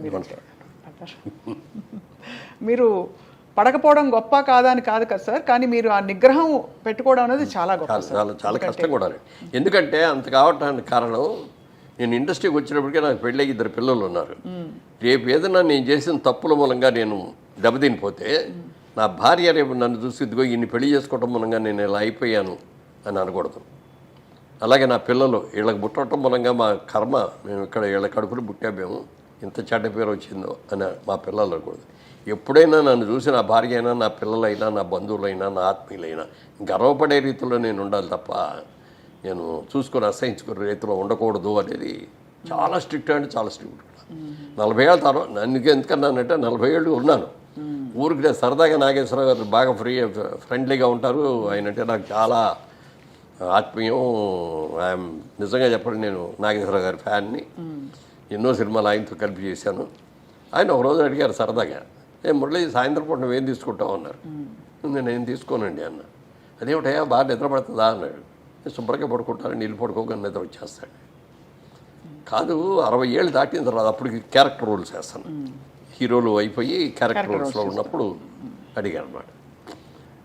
60 years దాటిన తర్వాత కొంచెం ఏదో ఒకటి తీసుకుంటూ ఉండాలి, రోల్స్ అయిన కూడా కొంచెం వీక్ అయ్యి ఉంటాయి, వాటిని యాక్టివైజ్ చేయాలంటే ఏదైనా ఒక మంచి డ్రింక్, మామూలుగా సారా కొట్టడం, ఇయ్య కొట్టేసి తాగేసి వాగటం, కింద పడిపోవటాలు, రోడ్ల మీద పడిపోవటాలు, ఇట్లా కాదు. నన్ను ఒక మెడిసిన్ లాగా, ఒక వైన్ కానీ లేకపోతే మంచి బ్రాండీ వస్తుంది ఫారెన్ నుంచి మంచి, అలాంటివి తీసుకొని ఒక పెగ్గు లేకపోతే 2 పెగ్గు అంతే, అంతకుమించి తాగకూడదు అన్నాడు. అని ట్రై చేయన్నారు. అంటే ఇంత పెద్ద ఆయన చెప్పారు, అనుభవంతో చెప్పాడు, ఆయనకున్న అనుభవాలు ఎన్నో ఉన్నాయి, వైన్ దాగి చూద్దాంలే అని చెప్పారు. అందుకని వైన్ బాటిల్ ఒకటి తెప్పించుకొని ఇంట్లో కూర్చొని, ఇంటికి వచ్చేటప్పుడు ఆ రోజున షూటింగ్లో అది 9 అయిపోయేది, లేకపోతే బయటకు వెళ్ళినా ఇట్లా 9 ఈజీగా అయ్యేది. ఇంటికి వచ్చేప్పుడు స్నానం చేసి అప్పుడు డ్రింక్ తీసుకోవటం మొదలుపెట్టి ఆ డ్రింక్ అయ్యి భోంచేద్దాం అనేవాడు 12 అవుతుంది. అప్పుడు దాకా మా ఆవిడ అక్కడే కూర్చుంటుంది తప్ప పడుకోది వెళ్ళి. తన భోజనం తన స్వహస్తాలతో భోజనం పెట్టడం ఎప్పుడూ లేదు, పెళ్ళైన మొదటి రోజు నుంచి ఈ రోజు వరకు కూడా తనే వడ్డిస్తుంది. అన్నీ కూడా వేడివేడిగా, ఆ రోజులో మైక్రోవేవ్లో అట్లాంటివి ఏమి లేకపోయినా కూడా నేను వచ్చే టైం చూసుకొని అన్ని కూరలు అవన్నీ వండేసేసి ఒక అన్నం మాత్రం వేడిగా పెట్టేవారు, వేడిగా అప్పటికప్పుడు వండేసి నేను ఇంట్లోకి వచ్చి స్నానం చేసి వచ్చే లోపల రెడీ అయిపోయేది అనమాట. అట్లా ఆ రోజు నుంచి ఈ రోజుగా వేడిగా తింటమే అలవాటు ఏదైనా సరే. Such a dedicated wife sir నిజంగా. అండ్ ఎంత నమ్మకంగా మిమ్మల్ని మీ వెంటే ఉండి మిమ్మల్ని నమ్మకంతో అంటే ఇండస్ట్రీలో ప్రోత్సహించడం అంటే సార్ వైఫ్ సపోర్ట్ లేండే మనకు అన్ని రంగాల్లో పార్ట్నర్ సపోర్ట్ ఉండాలి. నువ్వు ఎంత సంపాదించినా ఎంత కీర్తి ప్రతిష్ట ఇంటికి వచ్చేటప్పటికి హ్యాపీగా లేకపోతే అంతకంటే దరిద్రం ఇంకోటి ఉండదు. ఎన్నో ఈ ఫ్యామిలీస్లో చూశాను నేను ఇట్లాంటివి కూడా.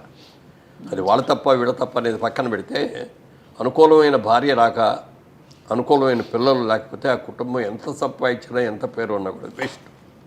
అవును సార్. నా అదృష్టం నన్ను దేవుడు పూజ చేయటం మూలంగా కానీ, తల్లిదండ్రులు నాకు ఇచ్చిన శిక్షణ మూలంగా కానీ, అలాగే నన్ను ఇంట్రడ్యూస్ చేసిన ప్రొడ్యూసర్ మూలంగా కానీ, నన్ను దారిలో పెట్టి అభివృద్ధి చేసిన దాసర గారి మూలంగా కానీ, ఎవరైనా సరే వీళ్ళందరూ కూడా నాకు ఒక క్రమశిక్షణని బాగా నేర్పారు. ఎలా ఉండాలో నేర్పారు, ఎలా ఉండకూడదో కూడా నేర్పారు. అందుకని నాగేశ్వరరావు గారు అంత ట్రైన్ చెప్పాడు, ట్రై చేద్దామని అని ట్రై చేసా కానీ నాకు అలవాటు కుదరలేదు.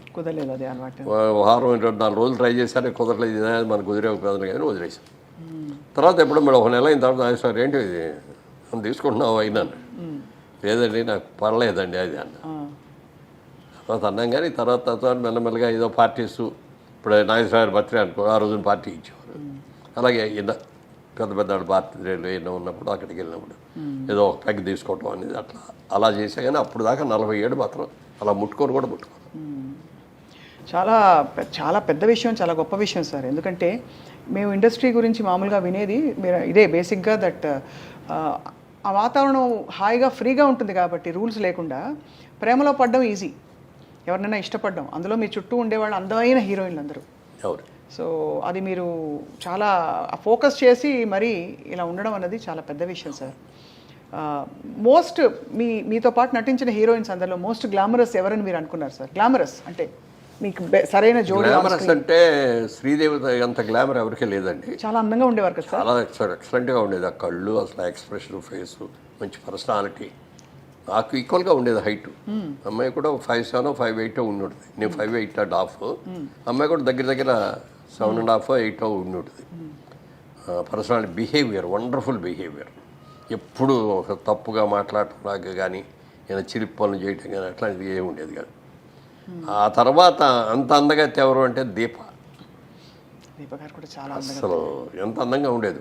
కాకపోతే ఏంటంటే వాళ్ళ అమ్మ ఎప్పుడు పక్కన బ్యాగ్ పెట్టుకొని బ్యాగ్లో అన్ని బిస్కెట్లు, ఈ చీడిదిళ్ళు, బాదం పప్పులు ఇవన్నీ తెచ్చిపెట్టి షార్ట్ చేసి రాగానే పెట్టేస్తా ఉండేది.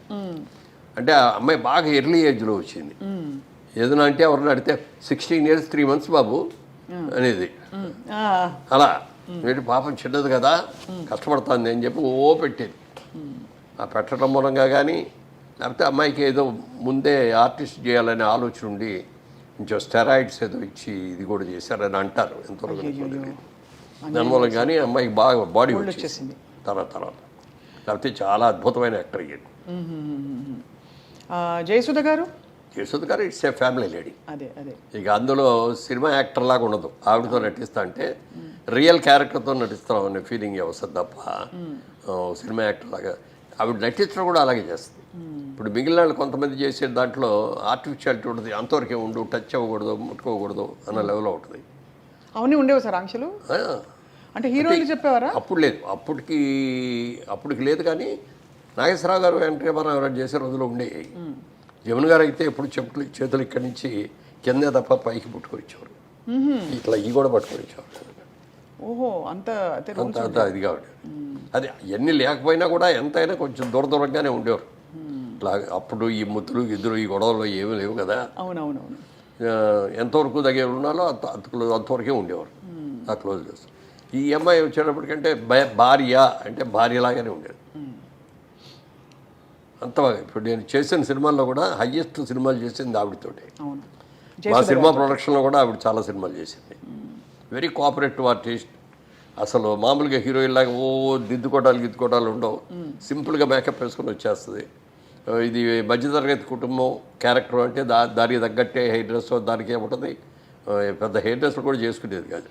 మామూలు నేత చీరలు, పట్టు చీరలు లాంటివి ఇట్లాంటివి కట్టుకొని అట్లా న్యాచురల్ యాక్టర్ లాగా ఉండేది అనమాట. సో అలా మరి జయచిత్ర గారితో ఆ రూమర్ వచ్చిన తర్వాత మీరిద్దరూ మాట్లాడుకోవడం జరిగిందా సార్? అయ్యో ఇలా వచ్చేసింది, ఎలా క్లియర్ చేద్దామని. కోర్టుకి వెళ్ళినట్టున్నారు కదా మేడం? నేనే వెళ్ళాను, కోర్టుకి వెళ్ళలేదు. ముందు నోటీస్ ఇచ్చాం వాళ్ళకి, పేపర్ ఆడికి ఇవ్వగానే ఆడి పరిగెత్తుకు వచ్చేసి, సార్ మా వాడు ఎవడో తప్పుగా ఇచ్చాడు, సారీ అండి క్షమించండి అంటే అది విత్డ్రా చేసుకున్నారు. చేసుకున్న తర్వాత అది జరిగిన నెల రోజులకి అప్పుడు అన్ని సినిమా అక్కడి నుంచి మెడ్రాస్ నుంచి వచ్చేవాళ్ళం కదా, మెడ్రాస్లోనే ఉంది ఇండస్ట్రీ. మార్నింగ్ ఫ్లైట్కి ఇక్కడ షూటింగ్ వస్తున్నాం. దాసరి గారు ఒక షూటింగ్ వస్తున్నారు, నేను ఒక షూటింగ్కి వెళ్తున్నాను, జయచిత్ర గారు ఒక షూటింగ్కి వెళ్తున్నారు. ముగ్గురు ఫస్ట్ మార్నింగ్ ఫ్లైట్లో ఇక్కడికి వచ్చాం. ఆడు మళ్ళీ ఇమ్మీడియట్గా నెక్స్ట్ డే ఆడు పేపర్లో రాశాడు, వాళ్ళ రోజు దాసరి గారి ఆధ్వర్యంలో మురళీమోహన్ గారు జయచిత్ర గారు పెళ్లి చేసుకోవడానికి హైదరాబాద్ వెళ్ళారు. ఎక్కడ కూడా బాబు, ఆవిడ ఎప్పుడు నువ్వు అని కూడా పర్లేదు. ఇన్నేళ్లలో నువ్వు అని కూడా అనలేదండి. నా హీరోయిన్స్ ఎవరైతే మీరేనే అంటాను నేను, ఎవరిని కూడా. యశోదరు కూడా నువ్వు అంట, నువ్వు అన్నాను, మీరేనంట. కాబట్టి ఏంటంటే జయసేత్తో క్లోజ్ ఏంటంటే I treat her as my sister, అందుకని బాగా క్లోజ్గా ఉంటాం. అప్పుడప్పుడు నువ్వు అనుకోవచ్చేమో, కానీ మిగిలిన వాళ్ళు ఎవరితో కూడా నువ్వు అనే మాట అన్నాను నేను. చాలా డిస్టర్బింగ్ సార్ ఇవన్నీ. అంటే పబ్లిక్ ఇమేజ్ అందులో కొంచెం మనం అన్నిటికీ ఎఫెక్ట్ అవుతా ఉంటాం. ఇప్పుడైతే సోషల్ మీడియాలో ఎడపడ రాస్తున్నారు, నోటికి వచ్చినట్టు రాసేస్తారు. దాసరి గారు అద్దాల మేడ సినిమా చేసేటప్పుడు ఓ డైలాగ్ రాశారు దాంట్లో, సినిమా వాళ్ళం మనందరం కూడా అద్దాల మేడల్లో ఉంటాం, మనం చేసిన ప్రతి పని కూడా భూతద్దాల్లో మనం చూస్తూ ఉంటారు వాళ్ళు. మనం తప్పు చేసినా ఒప్పు చేస్తే బాగుందంటారు, మెచ్చుకుంటారు. తప్పు చేస్తే మాత్రం రాళ్ళు విసిరి కొడతారు, మన అద్దాలు పగిలిపోతాయి, మన బతుకు బజారు పాలైపోతుంది అని ఆ డైలాగ్ ఎంత బాగా నచ్చిందో నాకు. ఆ డైలాగు దాన్ని తూచా తప్పకుండా పాటించాను. ఎక్కడ కూడా ఎప్పుడన్నా ఏదన్నా మీరు అన్నట్టు ఇందాక పార్టీలో ఎక్కడ ఏదైనా చిన్నగా తీసుకున్నా కూడా జనం ఎవరో లేనప్పుడు చూసి తీసుకోవటమే. పబ్లిక్లో ఉన్నప్పుడు సిగరెట్లు తాగటం కానీ ఇది కానీ అది కూడా సిగరెట్లు కూడా ఏంటంటే నాకు అలవాట్లేదు, కానీ వాయిస్ కొంచెం థిన్గా ఉండేది బిగినింగ్లో, బేస్ అది ఉండేది కాదు. అప్పుడు మ్యూజిక్ డైరెక్టర్ చక్రవర్తి గారే సలహా ఇచ్చాడు, నువ్వు చుట్టలు తాగు రోజు అన్నాడు. ఊళ్ళో ఆయన చుట్టలు వాళ్ళ కాదండి అన్న. అయితే సిగరెట్ తాగానే ఆయనే ఫస్ట్ సిగరెట్ ఇచ్చాడు. సిగరెట్ తాగిన తర్వాత అదొక రోజుకో 10 సిగరెట్లు అని అది లిమిట్ పెట్టుకొని ఆ లిమిట్ దాటకుండా అట్లా కొన్నాళ్ళు చేశాను. మళ్ళీ అయ్యప్ప మాల వేసుకుంటే మళ్ళీ మానేసేవాడిని, మళ్ళీ మాల అది తీసేసిన తర్వాత తాగాడు. ఒక రోజున అనిపించింది, అయ్యప్ప మానేసాం కదా 30-40 రోజులు మానేసాం, ఎందుకు కంటిన్యూ చేయాలి అని అనుకున్నాను. అంతే మళ్ళీ మానేసాం, అంతే. అక్కడి నుంచి అది కూడా బంద్, అంతే కట్. సార్ ఇప్పుడు మీకు కృష్ణ గారు చాలా ఆత్మీయులు. కృష్ణ గారు విజయ నిర్మల్ గారు పెళ్లి చేసుకున్నప్పుడు మీరు సీన్లో ఉన్నారా? అంటే అప్పటికి నేను లేదు. అప్పటికి మీరు లేదు. అప్పుడు నేను ఆర్టిస్ట్ కాదు కానీ మీకు ఫ్రెండ్గా పరిచయం కదా అంతకుముందు కాలేజ్ నుంచి. మీరు ముక్కులు వేలేసుకున్నారు, అయ్యో ఇలా చేశారేంటి అని కొంచెం ఫీలింగ్. అంటే because he is a very good family man. అదే అమ్మాయి కూడా చాలా సంసారపక్షంగా ఉంటుంది, ఆవిడ కూడా చాలా మంచిది. కృష్ణ గారి భార్య, పిల్లలు ఇంతమంది ఉండగా ఈ టైంలో ఏ అబ్బాయి చేసుకుంటాడు ఏంటి అని అనిపించింది. కానీ మీరేమి ఇంటర్ఫియర్ అయ్యేవారు కదా, ఎందుకంటే చాలా మంది పెద్ద హీరో అయిపోయాడు, మనం వెళ్ళి నువ్వు ఇది చేసేది బాగాలేదు అని మనం చెప్పలేదు. మనకి అందరికి జనానికి తెలిసేటప్పుడు పెళ్లి చేసేసుకున్నారు. అవును రాజబాబు గారు తర్వాతే తెలిసింది. అవును, చాలా ధైర్యం సార్. కానీ సక్సెస్ఫుల్గా నడిపించి ఇద్దరు, అంటే ఆవిడ కూడా అది మాత్రం అంటే భార్యగా ఉండగా రెండో భార్యను చేసుకోవడం అనేది తప్పే అయినా కూడా ఒక మంచి నిర్ణయం వాళ్ళిద్దరు తీసుకున్నారు. అంటే ఇద్దరికీ కూడా మంచి జరిగింది, బెనిఫిట్ అయింది. అవును అవును సార్, అవును. ఆవిడ కూడా ఒక మంచి హస్బెండ్ని చేసుకొని ఆవిడ కెరియర్ బ్రహ్మాండంగా గ్రో అయింది, Director హీరోయిన్గా గ్రో అయింది. డైరెక్టర్ అవ్వాలని ఈయనే ఎంకరేజ్ చేశాడు, కృష్ణ గారే ఎంకరేజ్ చేశాడు. నువ్వు సినిమాలు నువ్వు పనికొస్తావు, నువ్వు సినిమా తీయగలవు అని చెప్పి చేశాడు. మరి వాళ్ళ గిన్నీస్ బుక్ ఆఫ్ వరల్డ్ రికార్డులో ఒక మహిళా దర్శకులాగా ఆవిడని దాన్ని ఎవరు బీట్అవుట్ చేయలేరు కానీ. కరెక్ట్ సార్, అదే అదే అనిపిస్తుంది. అట్లా కృష్ణ గారు బాగా ఎంకరేజ్ చేశారు. అలాగే ఆవిడ కూడా కృష్ణ గారిని ఎప్పుడు ఏం కావాలో ఆయనకి అన్నీ కూడా చాలా జాగ్రత్తలు చూసుకోవటం. ఆయన చనిపోయే ముందు కూడా ఆయన కావలసిన జాగ్రత్తలు ఫ్యామిలీ అందరికీ ఏమేమి చెప్పాలో అన్నీ కూడా చెప్పాడు. అంత బాగా గొప్ప అదే అనిపిస్తుంది సార్. ఒక్కోసారి అంటే చిన్న జీవితం, ప్రేమ కలిగితే అంటే ఎందుకు చేసుకోకూడదు అనే భావన కలగడం అంతే కదా సార్. అవును. సో బట్ ఎనీవే సార్, మీరు మీ పందాలో వెళ్తూ మీరు ఒక వ్యాపారవేత్తగా, యాక్టర్గా, నిర్మాతగా కూడా మారారు 100 చిత్రాల తర్వాత. దానికి కారణం ఏంటి సార్? అదే బిజినెస్ ఫీలింగ్ మనసులో ఉండబట్టే నేను వచ్చిన తర్వాత మెడ్రాస్లో సినిమాలు చేయటం, మనకి ఏంటి సినిమాలు చేస్తాం, ఇంకేంటిది, మనం బిజినెస్ మర్చిపోకూడదు కదా, మన మెయిన్ ఇది కదా అని అనుకుని అప్పుడు బిజినెస్ ఏం చేద్దాం అనుకున్నప్పుడు సినిమాలు మనమే తీస్తే బెటర్ కదా, మనమే సినిమాలు తీస్తే మనం మంచి క్యారెక్టర్లు చేసుకోవచ్చు, బాగుంటుంది అనేది ఒకటి. తర్వాత అదేవిధంగా సినిమా ప్రొడక్షన్తో పాటు 2 డిస్ట్రిబ్యూటింగ్ కంపెనీల్లో, ఒకటి హైదరాబాద్లో ఒక డిస్ట్రిబ్యూటింగ్ కంపెనీ, విజయవాడలో ఉండే ఒక డిస్ట్రిబ్యూటింగ్ కంపెనీలో షేర్ హోల్డర్గా జాయిన్ అయ్యాను.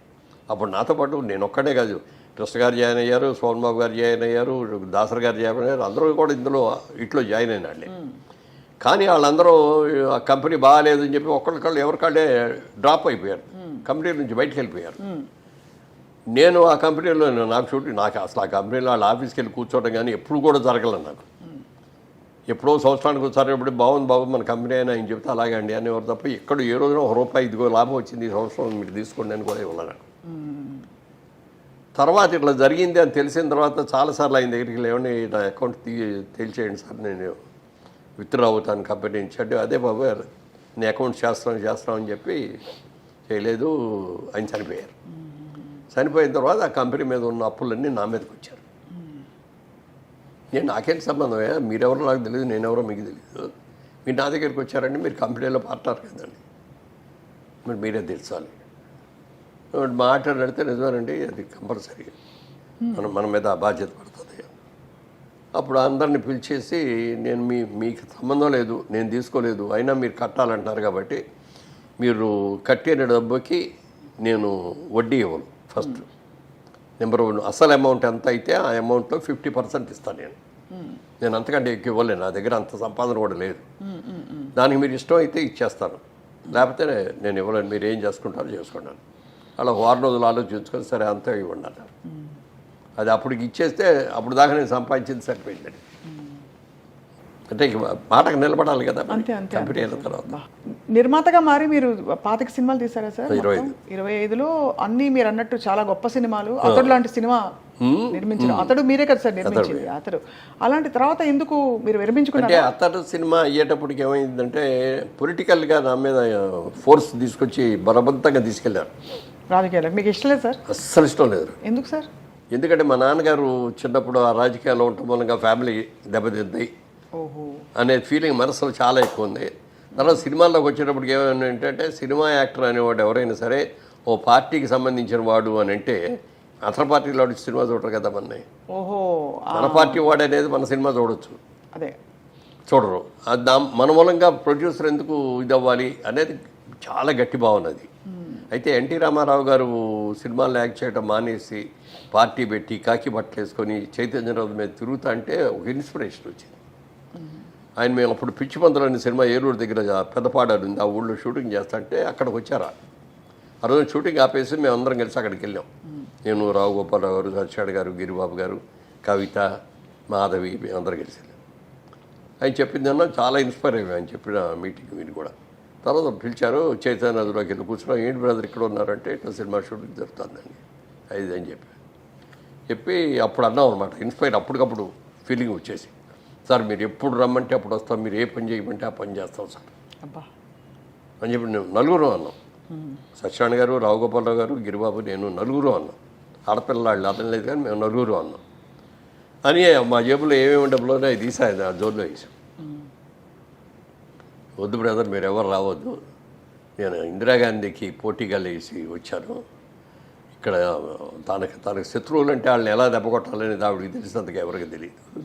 నేను సక్సెస్ అయితే వెళ్ళండి గుడ్, సక్సెస్ కాకపోతే నా అంతు చూస్తారు వాళ్ళు, ఎంత సాహసం అందుకని మీరు మాత్రం వద్దు అని చెప్పి మమ్మల్ని ఎవరు రానివ్వాల వద్దని అన్నారు.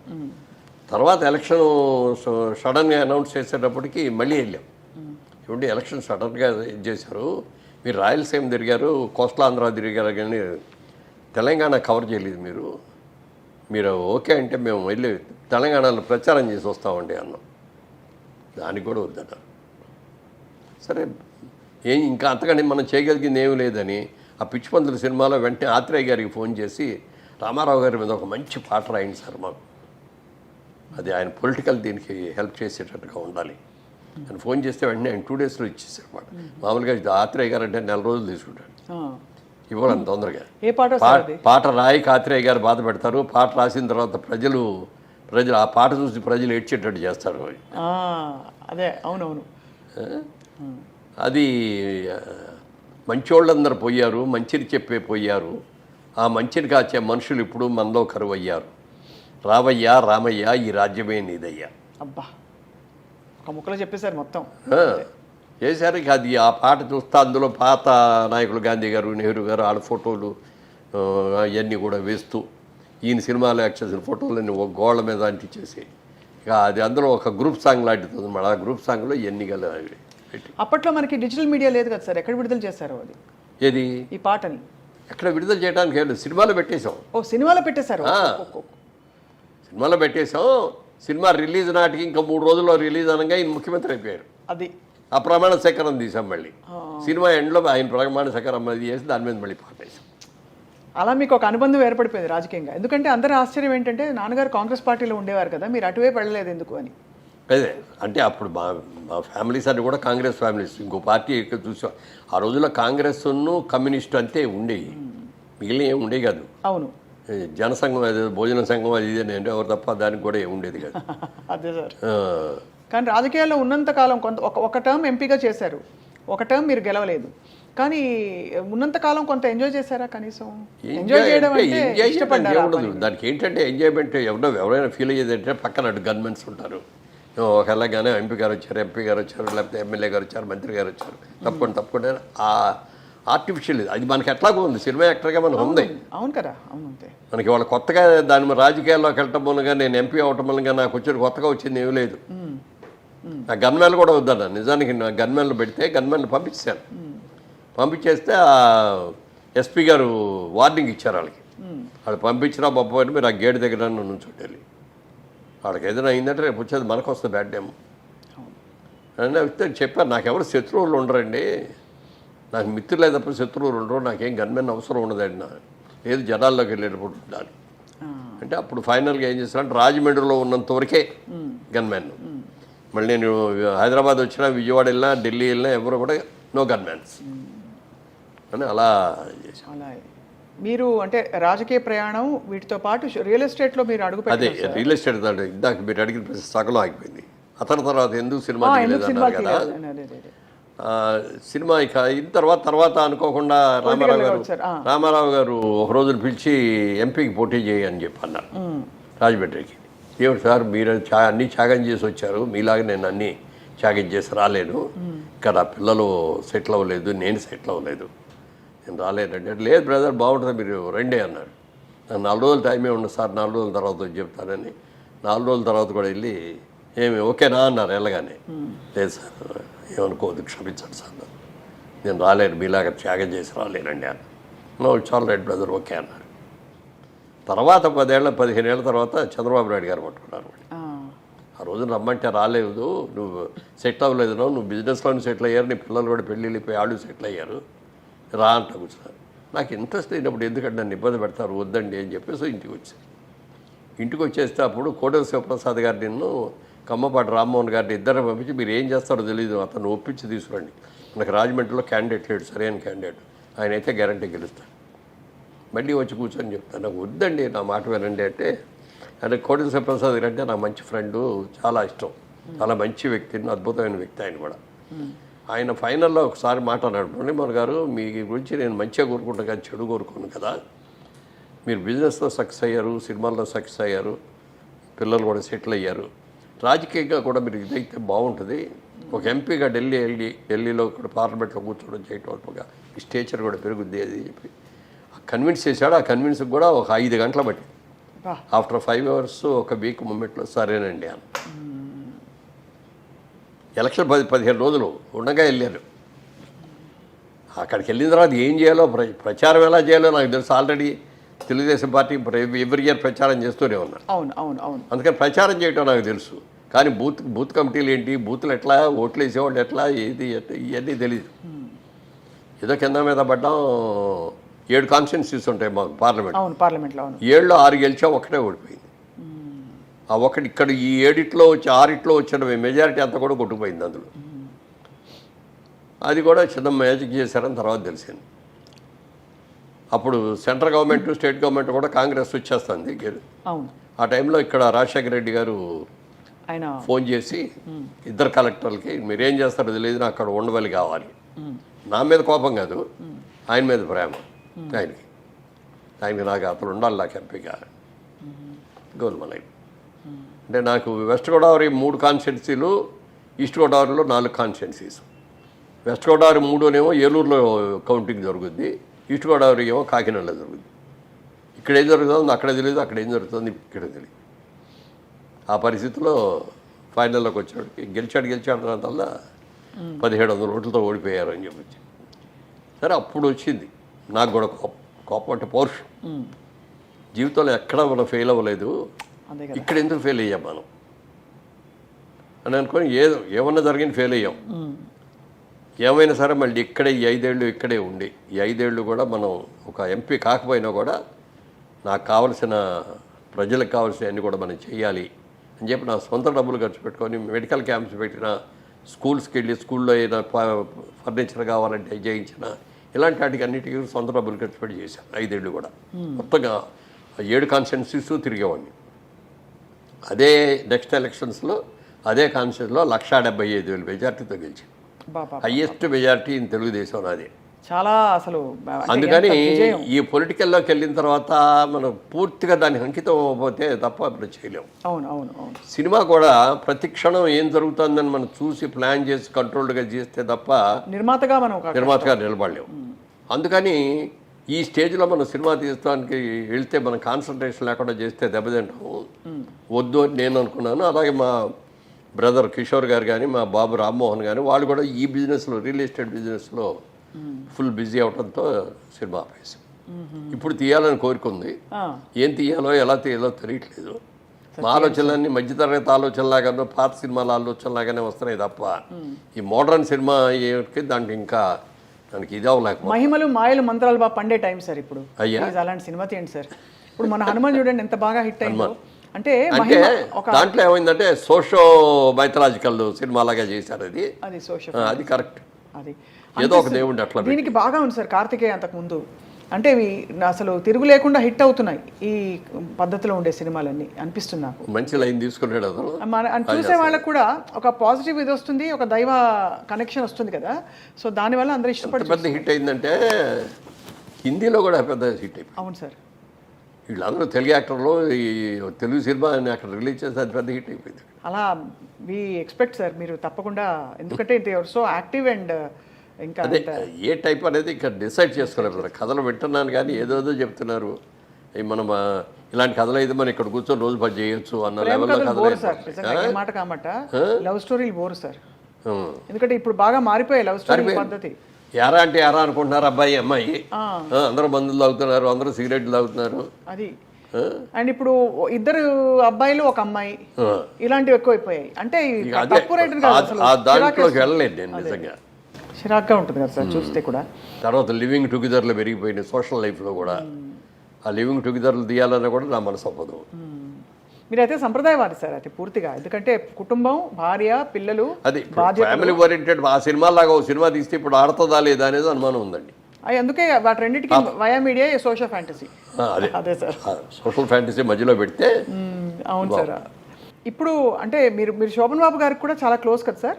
బాగా. వారికి ఇన్ఫాక్ట్ రియల్ ఎస్టేట్ లో డబ్బులు పెట్టమని ఆయన ఇచ్చిన సలహా ఆయన మీకు సలహా ఇచ్చారా? మీరే ఆయనకి ఇచ్చారంట? ఏం లేదు.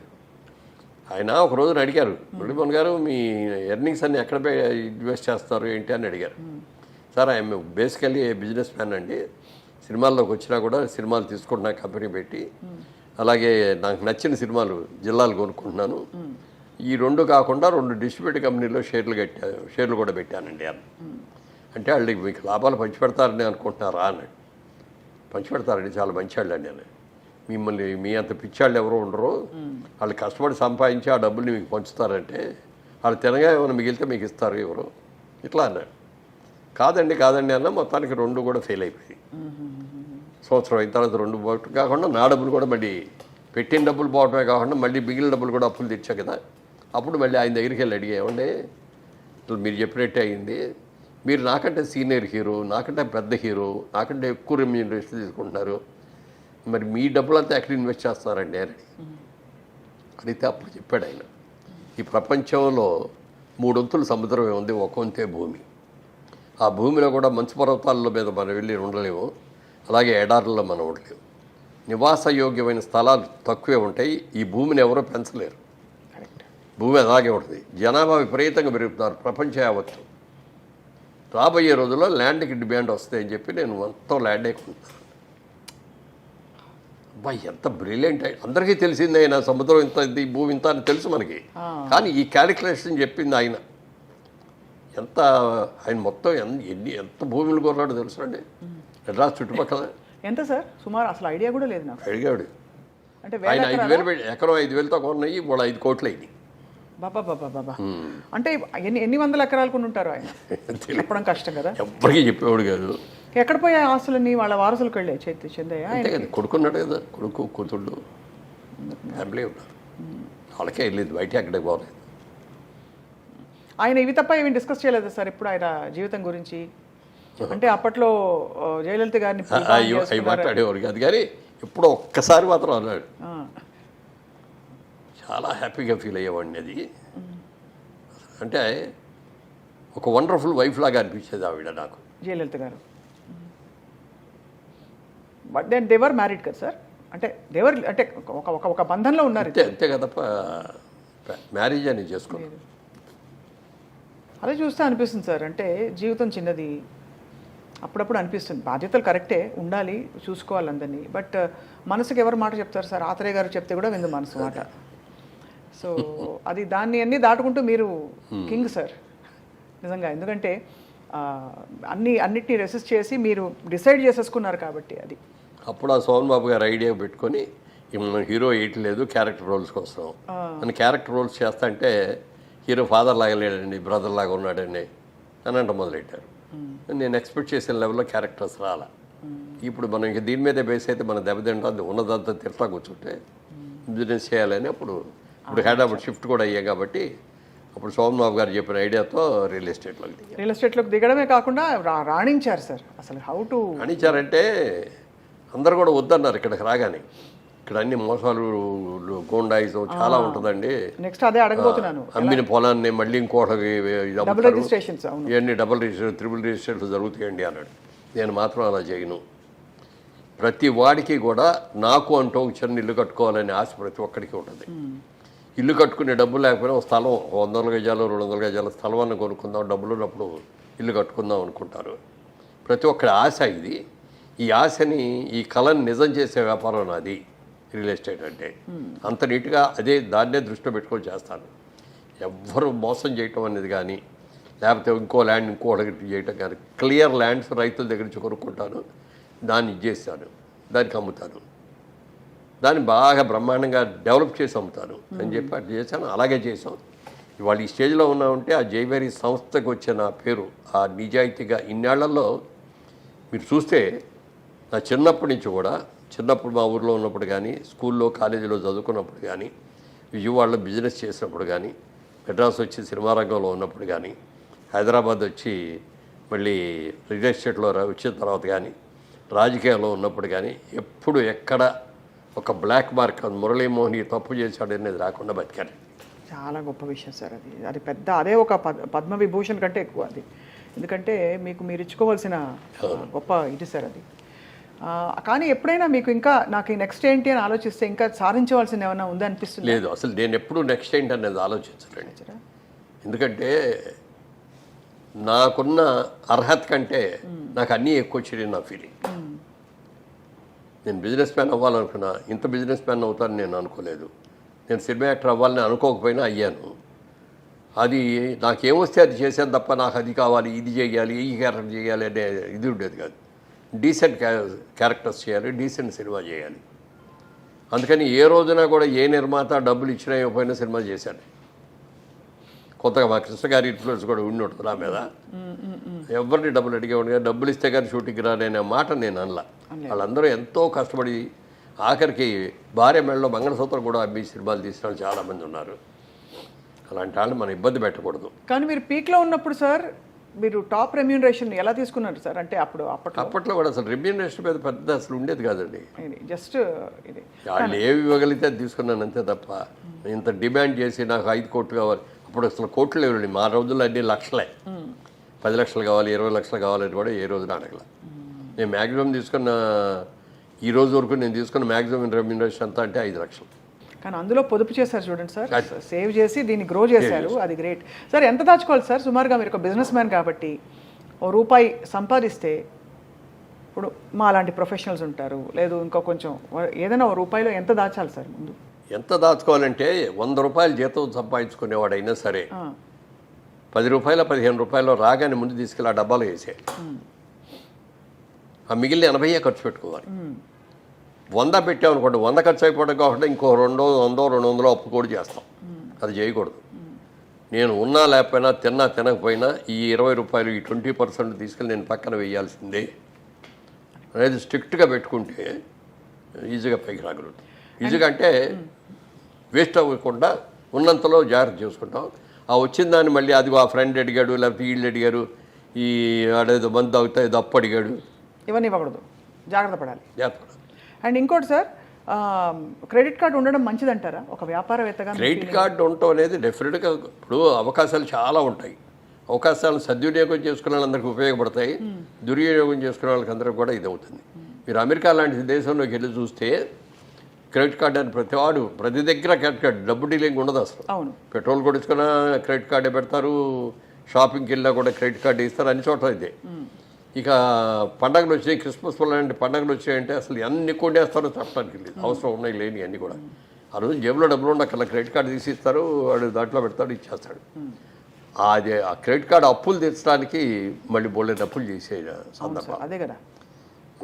క్రెడిట్ కార్డు ఏంటంటే అవసరానికి జేబులో డబ్బు కాకుండా ఇది కూడా ఒక కరెన్సీయే. పేపర్ కరెన్సీ కంటే కూడా ఇది ఒక, కానీ అది హద్దుకు మించి ఖర్చు పెట్టడానికి కాదు. అంతే కదా, అదే అది ఉంది కదా. కన్వీనియన్స్. రేపు చూసుకుందాలే, వచ్చే నెల కడదాంలే అని అనుకుంటే అప్పు చేయడం చాలా తేలిక, కానీ అప్పు తీర్చడంలో సేవ్ చేసుకోవడం అనేది చాలా కష్టం. అది తెలుసుకోవాలి. స్టాక్ మార్కెట్లో డబ్బులు పెట్టచ్చా సార్? ఇవన్నీ మౌలిక సూత్రాలు. అసలు పెట్టండి, నాకు దాని మీద నమ్మకం లేదు. స్టాక్ మార్కెట్లో మీరు ఎప్పుడు భూమినే నమ్ముకున్నారు, లేదంటే వెంచర్స్ ఏదైనా వెంచర్ ఉంటే దానిలో పెట్టారు? నేను పార్లమెంట్లో కూడా మాట్లాడేటప్పుడు ఒక కథ చెప్పాను. ఒక రోజున ఒక వ్యాపారి వచ్చాడు పల్లెటూరులోకి. వచ్చేసి మీ ఊళ్ళో కోతులు ఉన్నాయని తెలిసింది, కోతులు కొంటాను నేను, కోతికి 10,000 చొప్పున ఇస్తాను అన్నాడు. ఊళ్ళో వాళ్ళందరూ పిచ్చాడు చూసి ఈడేంటి కోతులు కొనుక్కోవటం ఏంటి, కోతికి 10,000 ఇవ్వటం ఏంటి అని అందరూ చూశారు. ఎవరో కొంతమంది ఈడేదో 10,000 ఇస్తున్నాడు కదని చెప్పి 4 కోతులు 10 కోతులు తీసుకెళ్ళి వాడికి ఇస్తే వాళ్ళందరికీ 10,000 ఇచ్చాడు. వెళ్ళిపోయాడు. వాడు వెళ్ళిపోయిన తర్వాత నిజంగా కోతికి 10,000 ఇచ్చారా అంటే ఇచ్చాడండి నేను చూపించాడు.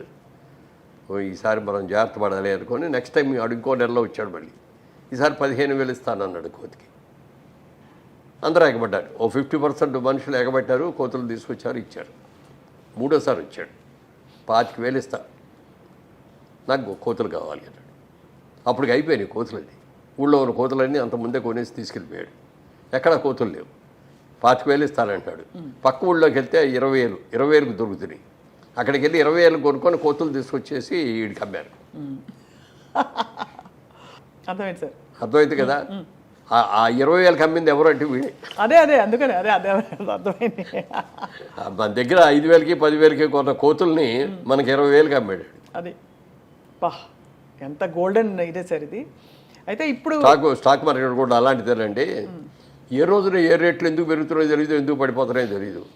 ఇది బ్రహ్మాండంగా ఉంది అని అందులో పెడతాం. అంటే ఏదైనా డబ్బు సంపాదించడానికి కష్టపడి సేవ్ చేసుకుందాం అనుకున్న విలువ ఇది ఆర్టిఫిషియల్గా ఏదో పెట్టుబడి పెట్టేసి ఊరినే వచ్చేసింది. ఒక లాటరీ వచ్చింది అని అంటే దాంట్లో కూడా వచ్చినప్పుడు బాగానే ఉంటుంది, సంతోషంగానే ఉంటుంది. కానీ హార్డ్ ఎర్న్ మనీ అనే దానికి ఉన్న విలువ ఈజీ మనీకి ఉండదు. ఈజీ మనీ ఎలా వచ్చిందో అలాగే బాగుంది. హార్డ్ ఎర్న్ మనీ మనం జాగ్రత్తగా కాపాడుకుంటాం కదా సార్ అది. అండ్ ఫైనలీ సార్, రియల్ ఎస్టేట్లో డబ్బులు పెట్టాలంటే మీ సలహా ఏంటి సార్? చాలామంది ఇవాళ జయభేరి అనగానే one of the most trusted names. So మీ సలహా ఏంటి సార్? డెఫినెట్గా మంచిది. మాలాంటి ఉద్యోగస్తులు ఎవరైనా సరే, ఇప్పుడు నా ఇంటర్వ్యూస్లో నేను చెప్పిన ఇట్లాంటి మాటలు అన్నీ కూడా విని చాలామంది ల్యాండ్ మీద ఇన్వెస్ట్ చేశారు. నేను ఎక్కడికో వెళ్తా అంటే, ఏమండి మీ ఇంటర్వ్యూ చూసామండి, మీరు చెప్పింది బాగుందండి, నేను కూడా ల్యాండ్ కొన్నానండి, ఏదో ఇన్ని స్థలాలు కొనుక్కున్నానండి, బాగా పెరిగినాయండి, డబల్ అయినాయండి, ట్రిపుల్ అయినాయండి అని చెప్పిన వాళ్ళు ఎంతోమంది ఉన్నారు. అందుకని నేను ఇంకోటి వ్యాపారం చేస్తూ మీరు భూమి కొనుక్కోండి అని నేను చెప్పలేను కదా. అవును, అర్థమైంది అదే. తర్వాత సేఫ్టీ ఇది. ఇప్పుడు ఏదైనా కొంటే, ఇప్పుడు వ్యాపారం చేసేవారు వ్యాపారంలో లాభం రావచ్చు, నష్టం రావచ్చు, కానీ భూమికి మీద నష్టం ఉండదు. పెరిగేదే తప్ప తరిగేది కాదు, పాడైపోయేది అంతకంటే కాదు. కాబట్టి అంటే కొనుక్కునేటప్పుడు లీగల్గా కరెక్ట్గా ఉన్నాయా లేదా, దానికి హద్దులు సరిగ్గా ఉన్నాయా లేదా అని చూసుకొని మనం కొనుక్కున్న దాన్ని ప్రొటెక్ట్ చేసుకోవాలి మనమే. ఇక్కడ హైదరాబాద్ లాంటి చోట మనం ప్రొటెక్ట్ చేసుకోకపోతే ఎవడో ఒకటి వచ్చి అక్కడ ఇల్లు కట్టేస్తాడు. మాకు ఇదిగో ఈ ప్రాజెక్టులోనే ఒకటి జరిగింది అట్లాగే. ఇక్కడ స్థలం అమ్మే ఒకటి, అంటే మామూలుగా వాస్తు ఎక్కువ చూస్తాం మనం. ఒకటి వాస్తుగా లేని సైట్లు కొన్ని ఉంటాయి, వీధి సోలన్ అయ్యాయి. అవి జనరల్గా ముస్లిమ్స్ కొనుక్కుంటారు, వాళ్ళకి వాస్తు మీద నమ్మకం ఉండదు. అదే కొంచెం తక్కువ ఇస్తాం కూడా రేటు. అందుకని అట్లాంటివన్నీ వాళ్ళు కొనుక్కున్నారు. ఒక మిలిటరీ ఆఫీసర్, ఒక ఆయన రిటైర్డ్ మిలిటరీ ఆఫీసర్ నా దగ్గరకు వచ్చి, ఇలా నా డబ్బు ఇదండి, రిటైర్మెంట్లో నాకు వచ్చిన డబ్బు, దీన్ని ఎక్కడో చోట ఇన్వెస్ట్ చేయాలి, మంచి వాళ్ళు ఎవరి దగ్గర చేయాలా అని చెప్తే మీ పేరు చెప్పారండి అని చెప్పి వచ్చి ఇస్తే ఇన్వెస్ట్ చేసి సైట్ ఇచ్చాం. కొనుక్కున్నాడు. సంవత్సరానికి ఒకసారి వచ్చి కనపడి ఇక్కడికి వచ్చి ఏమండి అని సైట్ చూసుకొని వచ్చేవాడు. కూర్చొని కాసేపు కాఫీ కదా వెళ్తా ఉండేవాడు. ఓ రోజున వచ్చి, ఏమంటే నా స్థలంలో ఎవడో ఇల్లు కట్టేశాడండి అన్నాడు వచ్చి. మీ స్థలంలో ఎవడో ఇల్లు కట్టడం ఏంటంటే అని వెళ్ళి చూస్తే నిజంగానే ఆయన స్థలంలో ఇల్లు కట్టేశాడు. ఎవర్రా నువ్వు అని అడిగితే, నాదేనండి, నేను కొనుక్కున్న సైట్ కదా అన్నాడు. ముస్లిం అన్న అతను. నీ సైట్ పక్కది కదా, ఇది కాదు కదా అంటే, ఏమనండి ఇదే అనుకున్నానండి నేను అన్నాడు. మరి ఎట్లా ఇప్పుడు నన్ను నా సైట్ తీసుకోమనండి అన్నాడు. నీ సైట్ వాస్తుకి ఎకనిస్టు వాడు తీసుకోడు అయినా, నువ్వు కొనుక్కో ఇప్పుడు ఆ స్థలం అన్న. అంటే నా దగ్గర డబ్బులు ఉన్న డబ్బులని పెట్టి ఇల్లు కట్టారని, నా దగ్గర డబ్బులు ఏం చేయాలి? వెంటనే ఇంకో ప్లేట్ ఎవరో అమ్మేవాళ్ళు ఉన్నారో చూసి ఆ సైట్ మేము కొని ఆ సైట్ ఆయనకి ఇచ్చాం. ఇవ్వగా ఆయన ఎంత ఆనందపడిపోయాడంటే, ఎంతమంది దగ్గరికి వెళ్ళి చెప్పాడు ఇది చెప్పడానికి. ఆ పాజిటివ్ న్యూస్ని స్ప్రెడ్ చేస్తే వీళ్ళ దగ్గరికి వెళ్తే నమ్మకం, గ్యారంటీ అనేదాన్ని. ఇప్పుడు ఊరిని బిల్డప్ పోదండి, బ్యానర్ నేమ్ రావటం, మంచి సినిమాలు తీస్తే బ్యానర్కి మంచి పేరు వస్తుంది, వ్యాపారం కరెక్ట్గా చేస్తే ఆ వ్యాపార సంస్థకి మంచి పేరు వస్తుంది. అట్లా నిజాయితీగా ఉండాలి. ఒక్కొక్కసారి మనకు నష్టం వస్తుంది, వచ్చినా కూడా మన కస్టమర్ని ఎప్పుడు కూడా చేయకూడదు. మేము మొట్టమొదట వ్యాపారాన్ని మొదలుపెట్టినప్పుడు ఇట్లా గాజు అద్దం ఉండేది, దాని కింద ఒక కాగితం పెట్టుకున్నాం, customer is our God, customer is our pay master, customer is always right అని పెట్టుకున్నాం. అందుకని కస్టమర్ ఎవరు వచ్చినా చాలా గౌరవంగా చూస్తాను, చాలా గౌరవంగా మాట్లాడతాను. మనకి వాళ్ళ ఆనందం ఏంటంటే ఈ కస్టమర్లు రాబట్టే కదా మనకి అనేదో ఒక ఫీలింగ్. తర్వాత కస్టమర్ ఈజ్ ఆల్వేస్ రైట్ అని పెట్టుకుంటాం. మన దగ్గరికి వచ్చి ఏదో కూడా అతను ఏదో బాధిస్తాడు, నీది వాడేది తప్పు, ఇది నేను చెప్తున్నాను, నేను నా ఎక్స్పీరియన్స్ అని నేను అనకూడదు. అవునండి మీరు చెప్పింది కరెక్టేనండి, కానీ నాది వచ్చిన సలహా అండి అని మనం అట్లా వెళ్ళాలి తప్ప అసలు తప్పని అనకూడదు ఎప్పుడు కూడా. కస్టమర్ ఆయన పాయింట్ ఆఫ్ వ్యూలోకి మనం వెళ్ళాలి. అవును సార్, మీ గొప్పతనం అది. ఎందుకంటే వాళ్ళకి చాలా దాచుకుని వాళ్ళు ఎంతో కష్టపడి అందులో పెట్టుంటారు. ఎంత కష్టపడి రూపాయలు ఇప్పుడు ఉద్యోగం చేసే వాళ్ళకి ఎంత వస్తుందండి? ఇప్పుడు అక్కడ దాకా ఎందుకు, సినిమా ఇండస్ట్రీలో కోట్లు సంపాదించిన వాళ్ళు పెద్ద పెద్ద యాక్టర్లు ఉన్నారు. వాళ్ళు ఇలాగ విచ్చలవిడిగా ఖర్చు పెట్టడం మూలంగా కానీ, వాళ్ళ పిల్లలు సరిగ్గా ఉండకపోవడం మూలంగా కానీ చాలా నాశనమైన కుటుంబాలు ఉన్నాయి. అదే మా సినిమాలో మేకప్ వాళ్ళు కానీ, కాస్ట్యూమ్ డిపార్ట్మెంట్ కానీ, కెమెరా డిపార్ట్మెంట్లో ఉన్నవాళ్ళు కానీ, లైట్ బాయ్స్ కానీ వీళ్ళలో చాలామంది వచ్చిన డబ్బులు జాగ్రత్తగా దాచుకొని పిల్లల్ని చక్కగా చదివించుకొని ఇవాళ రోజున వాళ్ళు హ్యాపీగా వాళ్ళు ఇల్లు వాళ్ళు కట్టుకొని పిల్లలతో ఆనందంగా ఉంటే చూస్తా అంటే ఎంత గర్వంగా ఎంత ఆనందంగా అనిపిస్తుంది చదివి. Correct sir. వాళ్ళ ఇళ్ళలో లేదు పెళ్ళి అని పిలిస్తే కూడా కాబట్టి తప్పనిసరిగా నేను వెళ్తూ ఉంటాను. అది ఆ ఫ్యామిలీ బాండేజ్ అనేది ఒకటి ఉండాలి. మనం ఖర్చు పెట్టే రూపాయి ఎలా ఖర్చు పెడుతున్నాం, దేనికి ఖర్చు పెడుతున్నాం, ఫ్యూచర్లో మనకి ఏం అవసరాలు ఉంటాయి, మన పిల్లల చదువులకి మనం ఎంత ఖర్చు పెట్టాల్సి వస్తుంది, అవును సార్. వాళ్ళ పెళ్ళిళ్ళకి ఎంత ఖర్చు పెట్టాల్సి వస్తుంది, ఇవన్నీ ఆలోచించుకొని ఖర్చు పెట్టాలి తప్ప ఇవాళ వచ్చి రోజు ఇలా వస్తుందని అనుకోకూడదండి. కానీ ఇవాళ ఉన్నాం ఈ సంపాదన వస్తుంది. మరి ఇదో అన్ని సినిమాలు తీసా ఇవాళ సినిమా తీయాలంటే తీయలేకపోతున్నా. ఎందుకు తీయలేకపోతున్నా అంటే ట్రాక్ తప్పాను, మళ్ళీ ట్రాక్ ఎక్కాలి. ట్రాక్ ఎక్కిన తర్వాత మనం సినిమా దిగిపోయినా ఎవరేమనరు మనని. సినిమా సరిగ్గా దిగిపోతే మాత్రం తిడతారు కొడతారు కూడా. Correct sir, perfect. అవును, ఎంత రిస్క్ తీసుకోవాలో అంతే తీసుకుని. సరే, అది ఇంకొక మంచి పాయింట్ అండి. బిజినెస్ మ్యాన్గా మీరు తీసిన 25 సినిమాల్లో సినిమా కథ నాకొక్కడికి నచ్చితే కొనేవాడిని కాదు. నేను, మా బ్రదరు, మా అబ్బాయి, ప్లస్ మాకు ప్రభాకర్ రెడ్డి గారు, గిరిబాబు గారు, సత్యనారాయణ గారు, మా ఎడిటరు, మా కెమెరామెన్, మేమందరం కలిసి ఒక 10 మంది గ్రూప్ ఉంది మరి. ఆ 10 మంది కూర్చొని కథ ఉంటాం. 10 మంది నచ్చిందంటే తీసుకుంటాం.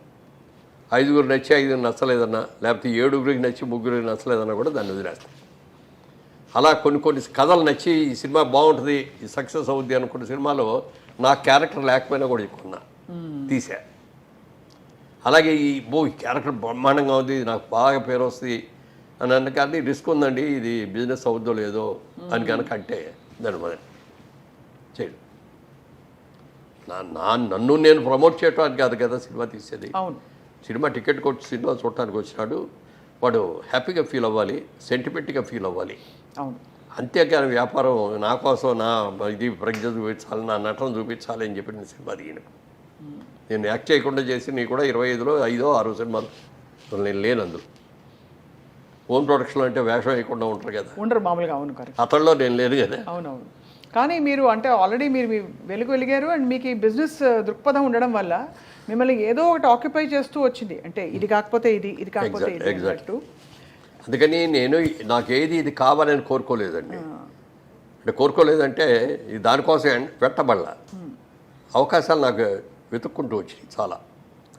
వచ్చిన అవకాశాలను సద్వినియోగం చేసుకున్నాను అంతే తప్ప నాకు అది కావాలి ఇది కావాలి, అబ్బో చిరంజీవి ఏంటి నాకంటే వెనక్కి వచ్చాడు, ఎంత తీసుకుంటున్నాడు ఏంటి, నాగార్జున ఎంత తీసుకుంటున్నాడు, లేకపోతే ఎన్టీఆర్ ఏంటి ఎంత తీసుకుంటున్నాడు అనే ఫీల్కి నాకు ఎప్పుడు ఉండదు.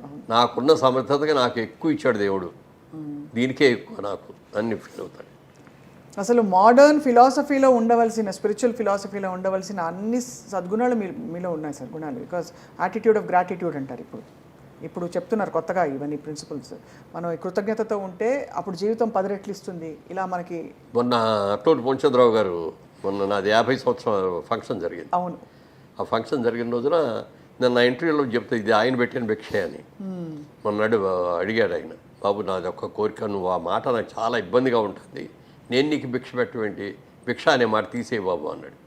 సార్ భిక్ష అంటే మీరు ఏదో బిచ్చం వేశారని కాదండి, ఆ రోజున మీరు చేసినది నాకు నా లైఫ్ ట్రాక్కి మలుపు తిప్పారు, కొత్త జీవితాన్ని ఇచ్చారు, అందుకని దాన్ని భిక్ష అంటారండి. నేను వద్దు బాబు ఆ మాట అనొద్దు అంట.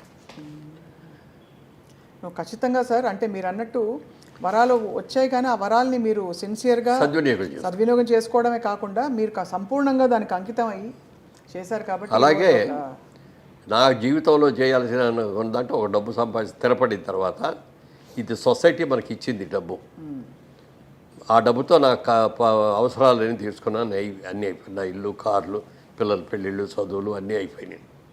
ఇక ఈ సొసైటీ కొంత మనం తిరిగి ఇవ్వాలి అనే ఆలోచన వచ్చి అప్పుడు మురళీమోహన్ చారిటబుల్ ట్రస్ట్ అని పెట్టి బాగా చదువుకునే పేద పిల్లల్ని, అంటే బ్రహ్మాండమైన మార్క్స్ వస్తాయి, బ్రహ్మాండమైన గ్రేడ్స్ వస్తాయి, కానీ వాళ్ళకి అంటే ఇంటర్మీడియట్ దాకా ఎట్లా కొట్టుకొని చదివేస్తారు, అయిపోద్ది.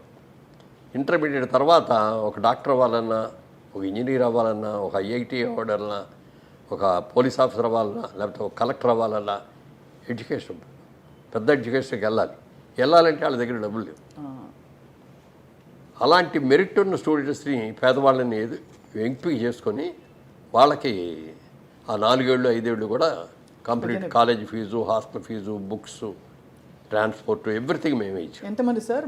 ఒక 1000 మంది పైన అయ్యారు. మంది. బా. ఇప్పుడు వాళ్ళు ఎవరన్నా వచ్చేట కనపడి సార్ నాకు ఇది ఇట్లా ఆ రోజున మీరు ఇవ్వబట్టి ఈ స్టేజ్లో ఉన్నానండి, బ్రహ్మాండంగా ఉందండి అని చెప్తా అంటే వాళ్ళు కళ్ళ నీళ్ళు పెట్టుకొని చెప్తూ ఉంటారు. మరి వాళ్ళ పేరెంట్స్ వచ్చినప్పుడు అయితే మరి మా అబ్బాయితో గొప్ప అడుగుతాడని మేము అనుకోలేదే. దాది తృప్తి, ఎంత తృప్తి అది. అందుకని కొంత అటు ఇస్తాం. మధ్యలో ఎలక్షన్లో రాజకీయాలు దిగటం మూలంగా కొంత అనవసరం ఖర్చులు చాలా పెట్టడం మూలంగా అది కుంటుబడింది ఆ ట్రస్ట్. మళ్ళీ ఇప్పుడు దాన్ని రివైవ్ చేసే ప్రయత్నాల్లో ఉన్నాం. No more politics sir. No more politics. చాలా 10 సంవత్సరాలు దానికోసం కష్టపడ్డాం. మనకు వచ్చే మంచి కాదు చెడు జరగలేదు. నా ఆత్మసంతృప్తిగా చేసేది మాత్రం అంతే. ఈ సాల్ అది అనుకోండి. మీ జీవితం ధన్యం సార్. నిజంగా మిమ్మల్ని అంటే వింటూ ఉంటే మాకు ఎంత కనువిప్పు కలిగిందో చాలా విషయాల గురించి. మీకు ఇష్టమైన నటీనటులు ఎవరు సార్ ఫైనలీ? అంటే మీకు బాగా ఎస్వి రంగారావు గారు, సావిత్రి గారు, ఏఎన్ఆర్ గారు, నటులు చాలా మంది ఉన్నారండి. అసలు వాళ్ళ గురించి మనం రెండో మాట మాట్లాడలేం. అద్భుతమైన నటులు, నటనకి పరాకాష్ట అనమాట. అట్లాంటి నటులు ఎంతోమంది ఉన్నారు. అయితే నేను ఏ సినిమా చూసినా నా అభిమాని నటుడు అని సినిమా చూస్తాను, డెఫినెట్గా చూస్తాను. కానీ ఎవరు బాగా చేస్తే ప్రతి సినిమా చూస్తాను. ఎన్టీ రామారావు బాగా చేస్తే ఎన్టీ రామారావు సినిమా చూస్తాను, నాగేశ్వరరావు గారు చేస్తే నాగేశ్వరరావు గారు చూస్తాను, అట్లా చూస్తాను. కానీ ఎందుకో తెలియకుండా మాత్రం కమల్ హాసన్ అంటే ఒక విధమైన ఇదండి. ఎందుకంటే అతను చేసిన క్యారెక్టర్స్ ఎవడో చేయలే. ఎప్పుడు ఏదో కొత్తదనం చేయాలని చూస్తాడు. అవును, కరెక్ట్ సార్ మీరు అన్నది. ఇప్పుడు మీరు చెప్తుంటే అనిపిస్తోంది అన్ని క్యారెక్టర్స్ ఎవరు చేయలేదు. ఎన్ని అసలు అభయ్ షణ్ముగి మీరు అదేది ఏ సినిమా అది ముసలాడి గెటప్లో ఉంటాడు ఇప్పుడు భారతీయుడు సినిమాకి. ఆ మేకప్ వాళ్ళని అమెరికా నుంచి అక్కడి నుంచి పిలిపి వచ్చి ఇంగ్లాండ్ నుంచి యూకే నుంచి వచ్చి చేసుకున్నాడు. చేసుకొని ఆ రోజున అతను సిటీ బస్సులో ట్రావెల్ చేశాడు.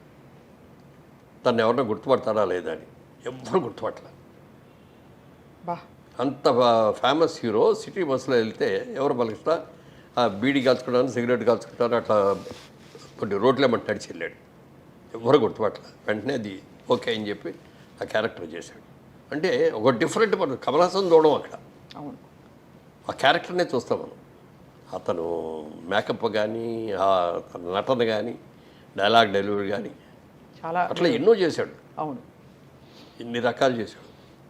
ఇప్పుడు ఎవరు మీకు స్నేహితులు సార్? బాగా అందరూ స్నేహితులే. నాకు శత్రువు అనేవాళ్ళు. అది ఓకే, బట్ అంటే క్లోజ్ ఫ్రెండ్ రారా ఒరే ఒరే అని అనుకునే ఒరే అని స్నేహితులు లేరు. ఎవరు లేరు. ఏమండి ఏమండి ఏమండి ఏమండి అంటే మీరు అది ఆ మర్యాదని అలా పాటించుకుంటూ వచ్చారు. అలాగే సార్ మీకు ఇష్టమైన పాటలు, ఎందుకంటే మీకు చాలా మంచి పాటలు పడ్డాయి. మీకు బాగా ఇష్టమైన పాటలు ఏ పాటలు సార్? మీ మీద చిత్రీకరించిన పాటలు? పాటలు చాలా ఇష్టమైనవి ఉన్నాయి కానీ ఫలానాని ఇక నేను చెప్పలే. అంత సూపర్ డూపర్ హిట్ అయిన పాటలు ఏమి లేవు. అవును, ఉన్నాయి కదా సార్. మంచి క్లాసికల్ సాంగ్స్ మంచివి ఉన్నాయి. కళ్యాణ్ సినిమాలు చాలా మంచి సినిమాలు ఉన్నాయి. అలాగే జయసోదారాన్ని చేసిన సిరిమల్లె పువ్వులే నవ్వు చిన్నారి పాపల్లో, అది ఒక అద్భుతమైన పాట. క్రాంతికుమార్ తీసిన ఇంకో సినిమాలో దిక్కులు చూడకు రామయ్య పక్కనే ఉన్న పక్కన ఉన్నది సీతమ్మ, సిరిమల్లె నవ్వుల సీతమ్మ, ముందుకు రావే ముద్దుల గుమ్మ ముద్దుల గుమ్మ. అదే కదా సార్? కాబడతారు. థ్యాంక్ యూ సార్, పాడతాను. అలాగే వారాల అబ్బాయిలో కాకెమ్మ కాకి అని అందరూ కోయిల మీదను చిలకల మీద గోరికల మీద రాస్తారు. ఆ సినిమాలో కాకి మీద రాశారు. నా జీవితం కాకి లాంటిది, కాకి అందరికీ మేలే చేస్తుంది తప్ప అందరికి కీడు చేయదు అని చెప్పి ఆ కాకి మీద రాస్తూ చేసాం. తర్వాత కాకి మీద సినిమా తీస్తే ఎంత అయింది? అదేంటి బలగమా? బలగం పెద్ద హిట్ అయింది. మెయిన్ కాకే హీరో అందులో. అవును, ఆ కాకి మీద ఆ కాకి పిల్లని చేత్తో పుచ్చుకొని పాడతా ఉంది. అదొక చాలా మంచి పాట. కల్పన కూడా మీదేనా సార్? మీ సినిమాయే. అందులో అనామిక కదా సార్ హిందీలో? కల్పన. అదే అనామికాయే కల్పన కదా. అందులో కూడా మంచి మంచి పాట. ఇంకో పాట ఉంది, నా హృదయంలో విరిసిన మందారం మెరిసిన సింధూరం కల్పన అది ఒక కల్పన అది నా కల్పన అంటూ చాలా మంచి పాట. మంచి మంచి పాటలు సార్ అన్నీ. ఏం యాక్చువల్లీ అంత సూపర్ డూపర్ హిట్ కాలేదు కదా, ఇవన్నీ ఇప్పటికి పాడుకుంటారు సార్ రియాలిటీ షోస్లో. అమరదీపంలో మంచి పాటలు ఉన్నాయి, చాలా ఉన్నాయి. మీరు డాన్స్ అవి ఎలా నేర్చుకున్నారు సార్? అలాగే స్టెప్లు? అది ఒకటే నాకు భయంకరమైన ఇది. అయ్యో, మొట్టమొదటి సినిమా షూటింగ్ రోజున సాంగ్ పెట్టారు. ఆగిపెడితే అసలు రిఫ్లెక్టర్లు అప్పుడు ఇన్ని సాఫ్ట్ లైట్లు లేవు కదా, ఆ రిఫ్లెక్టర్లు వేస్తే 10 రిఫ్లెక్టర్లు వేసి కళ్ళు తెరవమంటారు, కళ్ళు తెరవలేను, కళ్ళు ఎర్రబడిపోతున్నాయి. ఓరు నాయన ఇదేమి సినిమారా బాబు వెళ్ళిపోదాం అని కూడా అనిపించింది ఫస్ట్ 1-2 రోజులు. ఈ 3వ రోజు నుంచి అలవాటు పడ్డాం. ఇక అప్పుడేం చేసామంటే సాంగు డాన్స్ మాస్టర్ సుందర మాస్టర్ గారు అని తెలుసుగా, ఆయన మాస్టర్ మాకు మొదటి సినిమా జగమే మాయికి. ఆయనకేమో తమిళ్ తప్ప ఇంకో భాష రాదు, నాకేమో తెలుగు తప్ప ఇంకో భాష రాదు. ఆయన ఏదో చెప్పేవాడు, నాకు అర్థమయ్యేది కాదు, కన్ఫ్యూజ్ అయ్యేవాడిని. అసిస్టెంట్ తారా మాస్టర్ అని అప్పుడు అసిస్టెంట్. ఆ తారా మాస్టర్ ఏమండి మీరు ఏమి ఇబ్బంది పెట్టకండి నేను నేర్పుతానని చెప్పి ప్రొడ్యూసర్ కూడా చెప్పి రోజు రాత్రిపూట రిహార్సల్ చేయించేది ఆవిడ. ఈ షార్ట్ చెప్పడం చేయించడం అంతా ఆవిడ చేసేది. అలా అలా అలా కంఫర్టబుల్ అయ్యారు.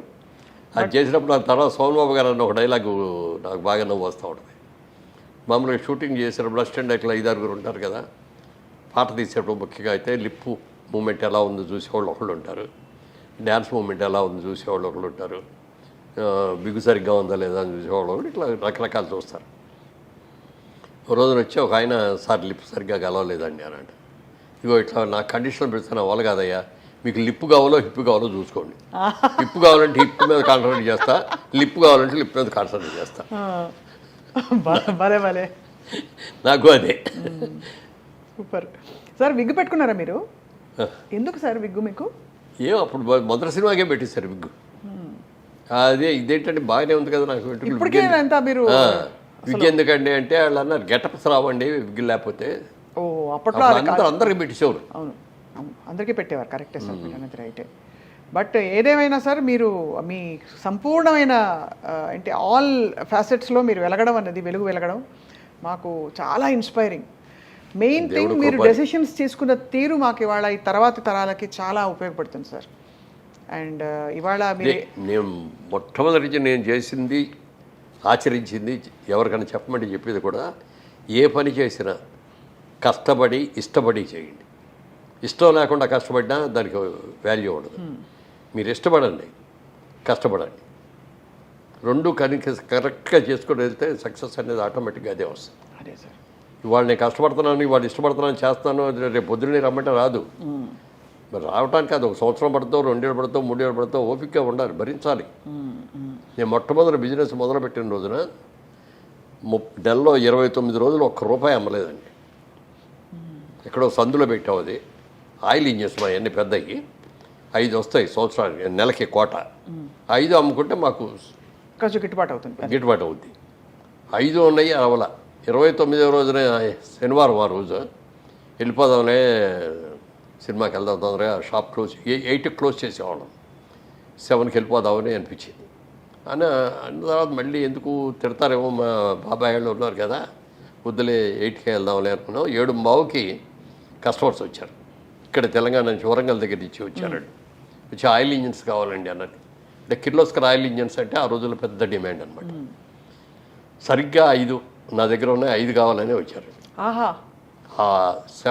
7 o'clock కనుక నేను క్లోజ్ చేసి వెళ్ళిపోతే వాళ్ళు ఎక్కడికో వెళ్ళిపోయేవాళ్ళు. 9 దాకానో 10 దాకానో ఉండి అవన్నీ చేసేసి వెళ్ళిపోయాం. ఆ నెలకోట 31వ తారీఖుతో అయిపోయింది. అప్పటి నుంచి ఒకటే అనుకున్నా, టైంను మాత్రం మనం చాలా జాగ్రత్తగా ఉండాలి. బిజినెస్ ఉన్నా లేకపోయినా టైం ప్రకారం ఓపెన్ చేయాలి, టైం ప్రకారం క్లోజ్ చేయాలి. తర్వాత ఇష్టపడి చేయండి, ఏ పని చేసినా ఇష్టపడి చేయండి. ఇప్పుడు మీరు ఇంటర్వ్యూ చేస్తారు, మీకు ఎంత ఇష్టపడాలి. నేను ఎంత పెద్ద పెద్ద స్టార్స్ దగ్గరికి వెళ్ళి ఇంటర్వ్యూ చేస్తాను, పెద్ద పెద్ద రాజకీయ నాయకుల దగ్గర ఇంటర్వ్యూ చేస్తాను అని చెప్పటానికి ఎంత గర్వంగా ఉంటుంది. అలాగే నా కర్మ, నేను హీరోయిన్ అవ్వాల్సింది పోయి ఇదిగో ఇటు అయిపోయింది నా జీవితం అనుకున్నారు. ఇది కూడా మీరు సరిగ్గా చేయలేరు. అవును అంతే కదా సార్. ఏ పని నేను ఇష్టపడి చేయండి, కష్టపడి చేయండి, అదే మౌలిక సూత్రం. అండ్ అది మీ లైఫ్లో రిఫ్లెక్ట్ అవుతుంది సార్. మీరు సాధించిన ఘనతలో రిఫ్లెక్ట్ అవుతుంది. మీరు మరిన్ని గొప్ప విజయాలు సాధిస్తారు ఇంకా అని మా అందరికీ ప్రేక్షకులుగా అభిమానులుగా అనిపిస్తుంది సార్. అలాగే మళ్ళీ మీ బ్యానర్లో మంచి అద్భుతమైన సినిమా వస్తుంది. అది కూడా తిరుగులేని మరొక హిట్, ఒక ఫెదర్ ఇన్ యువర్ క్యాప్ అవుతుందని కోరుకుంటున్నాం సార్. అంటే అది పెద్ద హిట్ అవుతుందని కాదు, కానీ ముందు ట్రాక్లోకి వెళ్ళటానికి నష్టం లేకుండా వెళ్తే చాలు, వెళ్ళిపోతారు సార్. మీకు అన్ని బేసిక్స్ అన్నీ ఇంత క్లియర్గా ఉన్నప్పుడు ఎందుకు ఉండదు. మేము వెయిట్ చేస్తున్నాం sir to see your various other manifestations. Muralimohan గారు, సాధారణంగా మీకు ధన్యవాదాలు, నమస్కారాలు సార్. Thank you.